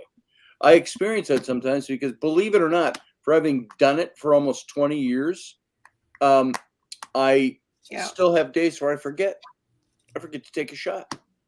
And I'll check my blood sugar and it's high, or sometimes it's normal. And I'm like, I didn't take any shots today and my blood sugar's normal. Does that mean I can regulate it by diet? Do you know, that's the thing that really frightens me about getting diabetes, because it runs in the family in my dad's side. And he's on the medication for it, but I've had a lot of kidney issues in the last year. And although they're checking me for everything like that, I'm terrified, because they said to me, well, you know, you've got autoimmune disorders. One more goes to one more, one goes to one more. And you think, oh my God, no, please don't give me that. KB's in the house. So I have a question. Go on. And this goes kind of back to earlier discussion with neurodivergency things and stuff like that. But are you guys familiar with body doubling? You probably are, Wendy. As a medical Of course I am.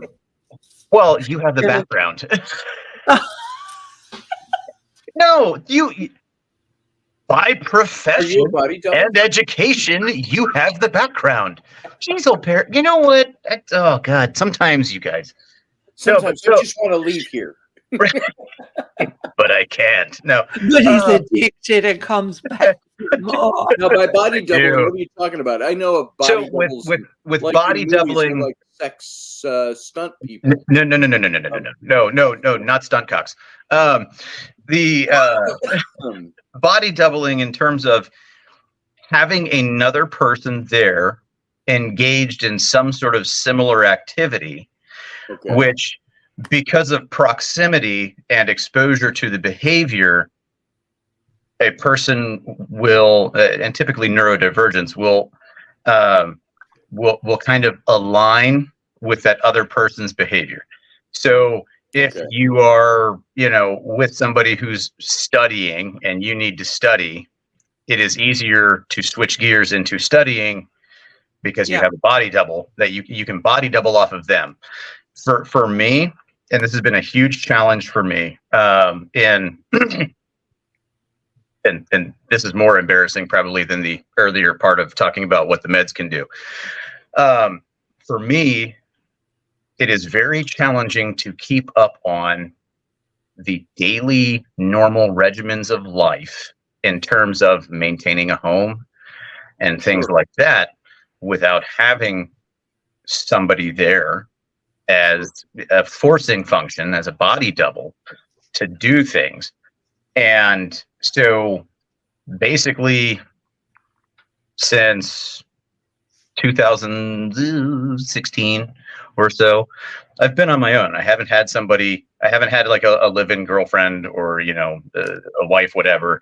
All the women just went, yes. Go on. I'm trying to be serious, somebody. But it's what. Hold on. All right. Okay. So it's very difficult for me to maintain things because it's easy to slip into my sense of being overwhelmed and then shutting down, like I was talking about earlier. So I was just kind of curious if anybody else out there has similar issues or finds a similar effect by having a partner or a friend or colleague that body doubles with you during tasks. well, I have to say, in all my experience of having ill health and ill problems, I've had very bad luck of having anyone that wants to do a body double and do anything. It's kind of like you're on your own, and the it seems that Alone and unafraid. a lot of eyes glaze. A lot of eyes glaze over, and they go, "Oh, you're ill again. You got problems again. Oh, it's playing up again." Is it? They don't want, and this is why I find if you find someone who is sympathetic and is empathic and wants to be there for you, then grab hold of them, because they're a rare breed. Because most people, and I'm speaking, I mean, I've had ill health since 17, and I'm now in my 40s. Yes. And literally, it's okay to admit that. And literally, Okay. I got to the point where it's like, I don't even want to tell them when I meet someone. I don't even want to tell them there's something wrong with me. I don't even want to tell them that I have any health conditions, because they don't want to take that on. They only want to take on the bubbly, vivacious Wendy that you guys mainly see. You don't. That's not the thing you normally talk about on a first date anyway. No, I'm serious with somebody. I like springing it on them like a surprise, you know. Like, well, they kind of don't know. Like, most men are kind of oblivious to things, and they go, "What?" And you go, Raini, when we first started getting serious, 18 years ago, 17 years ago, I said, you know what? I said, I got to share something with you. I said, you're 20 years younger than I am. You've never had kids. I've got 3 kids, but I said, my 3 kids are all accidents. I said, because I'm not supposed to be able to father kids. My twins happened at the same time because I was on medication, I think. If any of you are listening, accidents isn't a bad thing. He meant this unplanned. All right. He loves you very much. Don't get any ideas. That's right. And my son's. I got you, brother. It was 9 years of. And I will say this about my ex-wife. I've talked about this before, tongue in cheek. My ex-wife was a nutcase, still is. She was also an alcoholic. She was also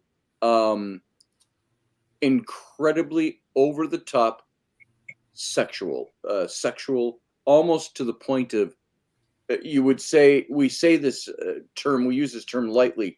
Nymphomaniac. Yes. I mean, she could. I like how she has to lean into the microphone to say that. I'm quite. I mean, on the floor and do me. Where's the men that are like that? That's all I got. All to say, we had the twins, and then we had 9 years together of that kind of sexual behavior, and no birth control, no nothing, and it took 9 years for my son to come along.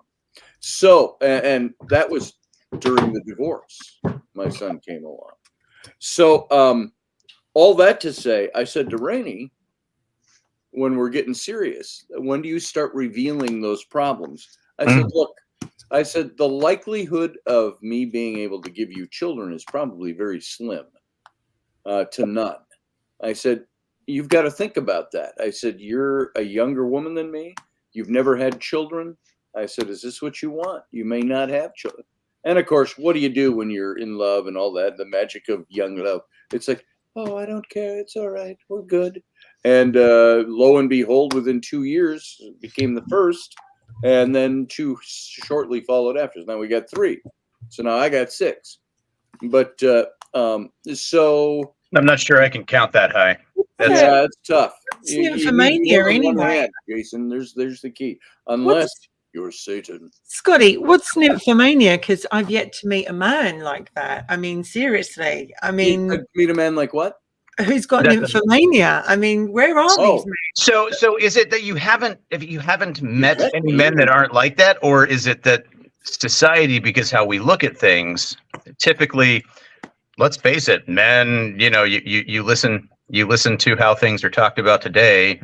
Not only are men bastards, but we're also just interested in sex. That's all we want and care about, and da-da-da-da-da. So maybe we've only got the entirety of manhood, the male species, part of the species, maybe we're all nymphomaniacs, but it's just societally accepted. Well, maybe. Ooh, it's quietly nymphomaniacs. You mean, is that what you're saying? Like, You know, and this goes into a lot of the little shows that I've done. I say little shows, not my main topics, but I don't think that that's the case, by the way. and the things that Wendy and I talk about on Roberts and Robertson. Yeah, we do. These are all topic, and what you're talking about on Wicked Women. These are all the different societal effects on human sexuality that we talk about. And why do men lie all the time? Why? What's wrong with friends with benefits? Why are men just horrible, dirty liar hornballs, and women aren't responsible for anything? That's not true. Women get bad reps as well, because I hear, obviously I have a lot of guy friends, and they tell me about their relationships and their women. I just love stirring up oh shit. my God. Shit. Listen, I have a guy right now who's a friend, and he was with a girl for 18 months. She had some issues and etc. etc. He tried everything he could. She's got a bit of an issue with the alcohol, and literally she messages all his friends on a regular basis on Facebook and slates us and calls us different names and everything, and it's just like there are some nightmares of women out there. Morgan Snow, thank you for that comment. Date a woman with borderline personality disorder. Got out of that was writing. But I know some guys that turn and go, "What, you want it again? I only gave it to you like half an hour ago." And in my history of my lifetime, you know, a few decades, you go, "Well, it would be nice." And they go, There are some men like that as well. And that's what Scotty and I were talking about on Tuesday with lust. Look, you know, you can't be too hard up on, okay, how do I, no, you can't be too rough on us. You can't be too judgmental. There we go. Finally got around to a word that couldn't be used as a double entendre. Judgmental? You know, there's a reason why men roll over and fall asleep. Okay, after it, not only is it a neurochemistry, you know, brain dump that happens and the release, but it actually takes a lot of physical energy, and I'm not even talking, you know, the act. All right. Fighting? Yes, fight. You know, well, here's the what thing. I'm talking about is the actual production of everything that comes from that takes an exorbitant amount of energy. I'm with you, Sandra. I'm with you. I mean, I think, but I have to think. Up in the morning for it. Look, I'm going to stick up for all the guys out there that like only do it once a night, all right? Because they're not here to defend themselves. And I'm sticking up for the women because I think British women, and don't shoot the messenger here, don't shoot, but British women are very different. And I lived in Canada for 2 years, so I do have, and I've got lots of American, Canadian friends. We are very different. We're all, our culture is very different. We like it before tea. And I do think the British women are slightly more, how can I put this nicely? Blunt and naughty. Naughty. Put it in plain English. Just say what's on your mind. I mean, put it out there. Yeah. You don't have to I'm not going any further than that. But I just think us British women, we have a way of, I mean, look at our history, Carry On films, you know, and all that kind of stuff. There's always the boobs out, and Benny Hill with women in very, Sandra probably like come on and write and whatever, but we are very blunt and we can be very naughty. And when I was in Canada, I was very taken back by how, in some ways, politically correct, and you can't say this and you can't do that and you can't react to this, and you know, and I was like, what, you can't say this, and I had a few Canadian gentlemen say, oh, we wish our women were more like, you know, that. And then obviously I know some lovely American women who are just like the British women, as I do Canadian. But I think in general the cultures are very, very different. Well, I think that you're absolutely right. We'll go into the cultural difference does play into a lot of things. Yeah. And so just speaking from the American experience, right? I don't know what goes on in our trucker cap. They stop saying sorry, the war crimes start. So I don't know enough about that, but it's a lot of bald heads in me. Yeah. But on the American side of things, look at where society started from with the people that were coming here from the British Isles and things like that, and colonizing things, especially up in, the Northeast and things like that, puritanical societies, which had very, very, very strict thoughts on, those kinds of things. And so, like, some of that has just continued to carry forward in how we look at things and how we do things and how we process things. It is changed over time, but you still have this base of, no, we can't do that. Burn that at the witch. Hold on, let me go get a scarlet letter and sew it to the front of your dress. That's very true, because that women did suffer. I mean, women, and Scotty and I were talking about this in one of our shows in the 50s and etc. like that. Women didn't have that voice as much, and if we liked sex, God heaven forbid. Now, Scotty and I have been asked before to do a late night Robertson and do it, which is more naughty. We've been asked. I'll tell you what. Smoky I'm ambient. so happy. I'm so happy. Yes.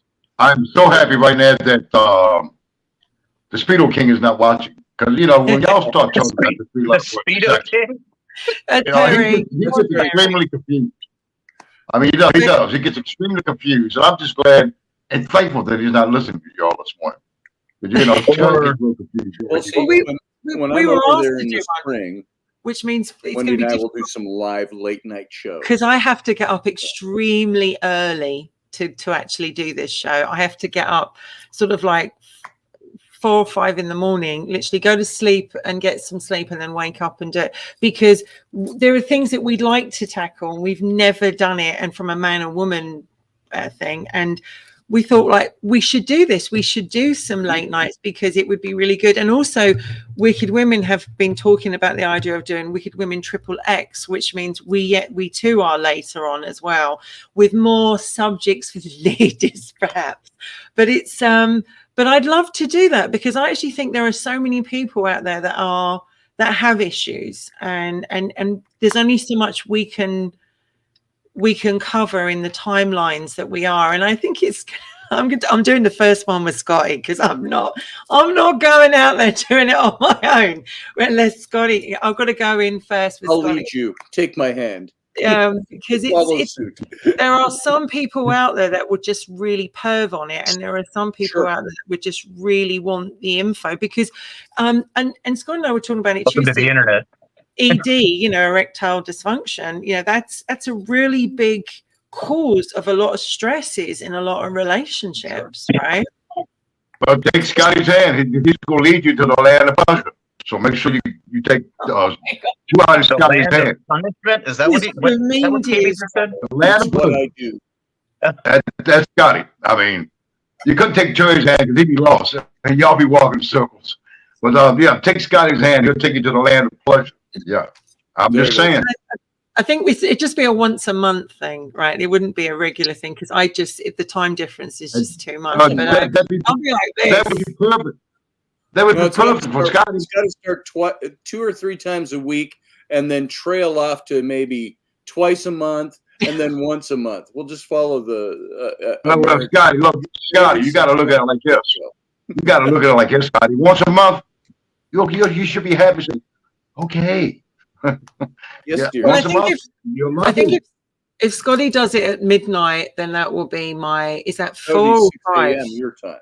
So that works out perfectly. For you. That works out. That's like morning sex for you. Yeah, so, exactly. And obviously the same with Wicked Women. We'd come in later at midnight my time, and at 6 o'clock in the morning. And hold on, if you give me a sec, I'm gonna go try to hang a picture over the back of the commode in the bathroom, and then slip and fall and hit my head. If I do that, I should come up with the idea for the flux capacitor. Yeah. You should. I'll find a DeLorean. We'll be able to make this show. Not everybody's tired. Or a TARDIS. If you find a TARDIS. But the thing is, like, we want to do a positive thing. The TARDIS will send me off to wherever. There's no predictability except for predictably unpredictable with the TARDIS. And I think it's important. Bigger on the inside. People want this, not because they want to perv over it, because people have actually asked Scotty and I will you cover this subject? Because Mhm. and you can't cover a lot of it on YouTube at certain times because and or at least you have to give some warning. And also with my time, I'm going to be doing. I need to get up about 4 o'clock in the morning to be You have to ready. do it under the covers on YouTube. But I think Coffee and Rip Its. Yeah. Rip Its. If you can find cans of Rip It, that Rip It. fueled an entire GWAT generation to be able to wage war at all hours of the day. Rip Its. You normally wake up around 5 to 6. I do. So it's like I think what I do is I would just go to bed fully dressed But and everything. is there then a difference of makeup and everything on? Late night, you've been up all day, it's late night. We're doing the late night thing. But you get up first thing in the morning, you're like, I'm doing the first thing in the morning thing. Yeah, I think so. And I think we should do that. I think we should definitely do that. And I think maybe we should do it once a month, like late with Robertson. And I think Wicked Women is going to will be Wicked Women XXX, and it will come in once a month. And it's something we've got to obviously talk with the other ladies and get them all. I know Val's on board. I'm on board. I just got to see if Kay, etc., is around. All right, fine. I'm on board just to sit there and apparently be eye candy or whatever it is. Yeah, you can be the eye candy. Hey, frankly, I got to tell you, I've been watching Masters of the Sky. That's something I really enjoy. Masters of the Air. We'll have to talk. We'll have to do a show about that. And folks, if you're not familiar, it's on Apple TV. It's a Spielberg, Tom Hanks production. Yeah. Tom Hanks isn't in it. He's one of the producers of World War II, based in England. The Americans flying, 100 bombers, fortresses and bombing raids and all. It's about the guys, Masters of the Sky. And every time I watch that now, I think of Jason because of his past photos where he did the dress up of World War II. I was saying last night watching that, I said, I need to get myself one of those. I need to see that. Okay, hold on. World War II. Oh yeah, you should see. Scotty, I forgot to tell you the other day. I was in Covent Garden, and they had some shops down there that you would have loved. They had all kinds of men's hats and all kinds of style of hats. It was fabulous, and I thought of you and of Jason. Nice. I thought you guys would have loved that Covent Garden. So I just recently got this. The ones in those photos that you're talking about, Scotty. Yeah.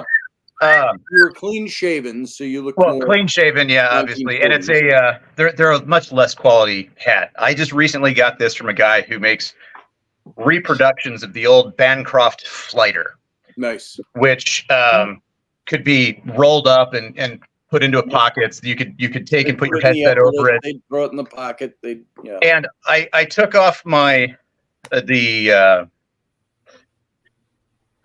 War Department crest, the eagle with the. Yep. I took that off and I put the warrant officer branch crest on it because I was a warrant officer in the Army, and our insignia has been that since like 1921 or something like that. But anyways, I put that on so it doesn't look exactly the same, but. See, then you got to cock it off to the right. There you go. Looks cool. It's fairly new, so it hasn't crushed in well. Sorry. But there's I got this from a gentleman. Yes. Let me hang on. I will get you the name of the company. And what's really cool is this guy he's actually currently serving, and he does this on the side. It's called Society Brand Hat Company. Nice. Let me just look it up. Society. Yeah, Society Hat Company. Is that his website link? If you do a search for it, it should pull it up. Brand Hat Company. There it is. Yeah, and so they are not cheap. Facebook page. Yeah, they're not cheap, but they are completely hand built. And they're basically built to spec of the old Bancroft Flighter. He's even been able to reproduce the Bancroft uniform. Oh, he's got pictures from Masters of the Sky on his Facebook. Yeah, Go to Yeah. Society Brand Hat Company on Facebook, folks, and you'll see this. He produces them, and like he doesn't have a full factory kind of thing going on, so he doesn't have them always in stock. But he's starting to take orders again, and as soon as I saw it, as soon as I saw it pop up, I was like, "Oh snap!" Because I'd been watching his stuff for a while. Nice. He's like, "Hey, I got to shut down for a while, guys." And then as soon as he popped back up, like 2 weekends ago, I was like, "Holy crap, he's making them again!" So I had to jump on. Well, listen, we are at 11 o'clock, and I have things I have to do with the family today, so we got to call it quits. So I need Wendy give a little plug real quick for Wicked Women. I just wanted to tell you the name of that shop is called Laird, Laird, Laird Hatters. Have a look at it. Laird Hatters. I'll look them up. Wicked Women. Yes, we will be here tonight at 10 o'clock UK time and 3 o'clock Mountain, and then I get confused. I think it's 4 o'clock Central and 5 o'clock Eastern. Yep.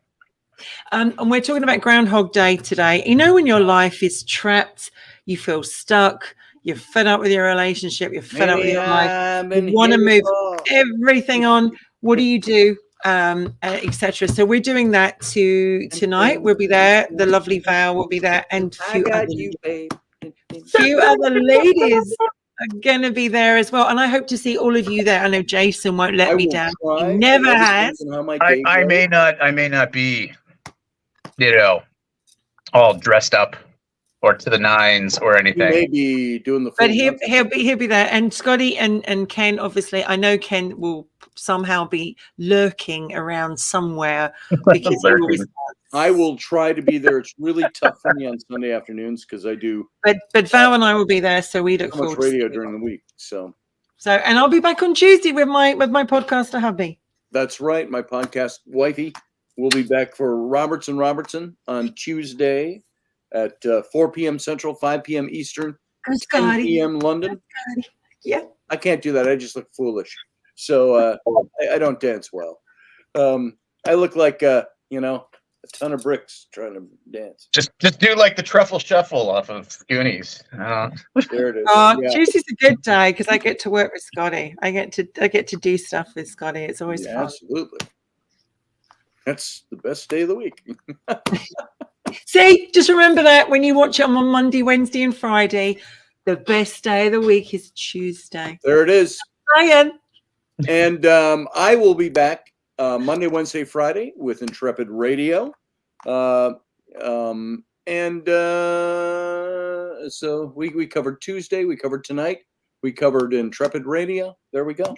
There's your week, folks. Be sure. And Ken, don't forget Ken's show on each weekday. That's it. Ken's show every morning. And Val's show on 9 a.m. Eastern, 8 a.m. Central is when I catch them. And that would be Morning Coffee with KB. Val's show on Saturday. Val was back yesterday. She did really, really well. So Myths, Legends, she was on, and I wasn't able to tune her in, but I saw. See you later, Jason. Bye, Wendy.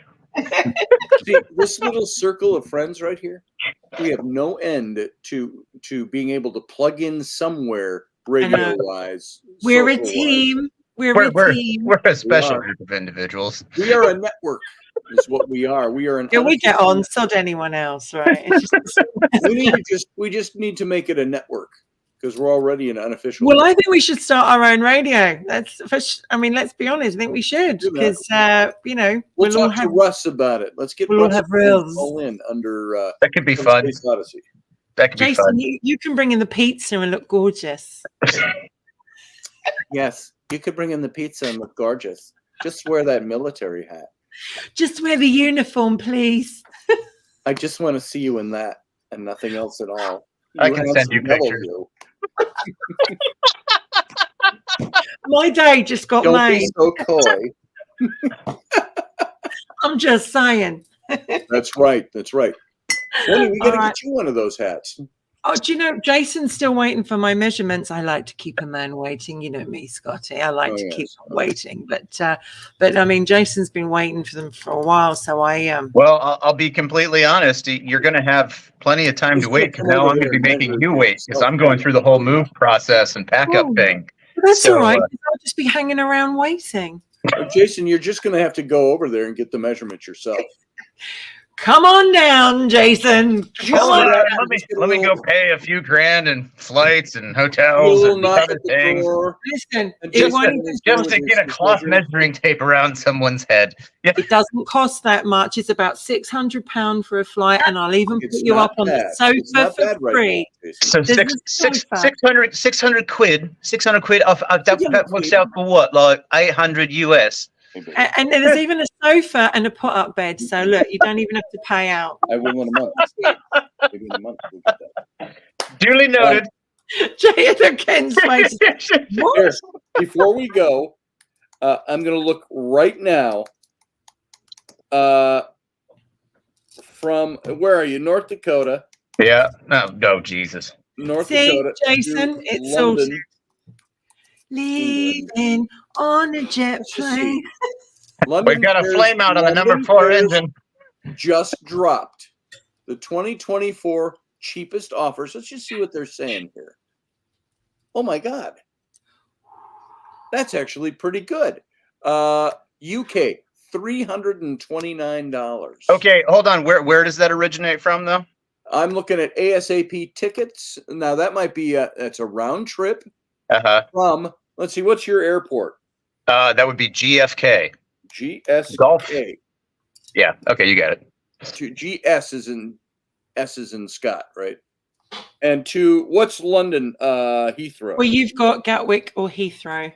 What's the better one to fly into? He'd probably come into Heathrow, I'd imagine. Let's go Heathrow. Hi, London, United Jay. Kingdom. Let's go. Let's see if he's just coming to get your measurements. Lucky devil. Hi, Let's Jay. put him in on So many leaving double on the entendres. 15th, and you're coming back on the you're leaving on the 19th, or coming back on the 15th and the 19th. Let's see. One ticket round trip economy traveler one. Get a free quote and once an I'll email. even throw in an extra pillow. Throw mine in. There we go. Get a free quote. Well, what am I missing? What's GSK? What's another? Is it G? God Scott King? Yeah, Golf, you want Fox, Oh, Kilo. GFK. Grand Forks Mark. Okay. get my diary out. Let's see what we got. Oh, it's going to call me. It's Oh, gonna great. I call. just set myself up for phone ads now. Well, it says right here in the UK. It's already calling me in the other room. The ladies of pass that. London will not know what to do with themselves. They're Anyway, on just our to say, soil. flights are not that bad. When They're I not. went to England, we flew into London back in 2005. 2005, $550. How's it go? What's the matter, Right Jason? now, you might be around $600 round trip. Chicken? I, unlike Marty McFly, Are don't, you don't chicken? care if anybody calls me yellow. Oh, Penny's fine. Great Scott, are you chicken? I mean, Great Scott! This is heavy, man. hands up, all the ladies of England that would like to see Jason. There Hear you go. them going up already. I tell them all am he's sure it's coming a short with lift. He's coming with his tape measure. Jason's come to England with his tape measure in his hands. Hands up, all ladies who want you to take What'd you say, want Jason? Come. measurements. come They'll in be like, England? me, Jason, mine. Oh, you mean my hat measurement? Oh, They'll all be. Imagine all the women standing in the airport with signs. Jason, JP, Jason, we're here for you, JP. It'll be like the What Beatles. does the JP stand for? The Beatles is the first thing that came to mind. Screaming women. The There thing you go. Oh, is, so it'd be the Jason Great couldn't American cope. Invasion. He could not cope with us. He couldn't cope. He'd be like, he'd stay back.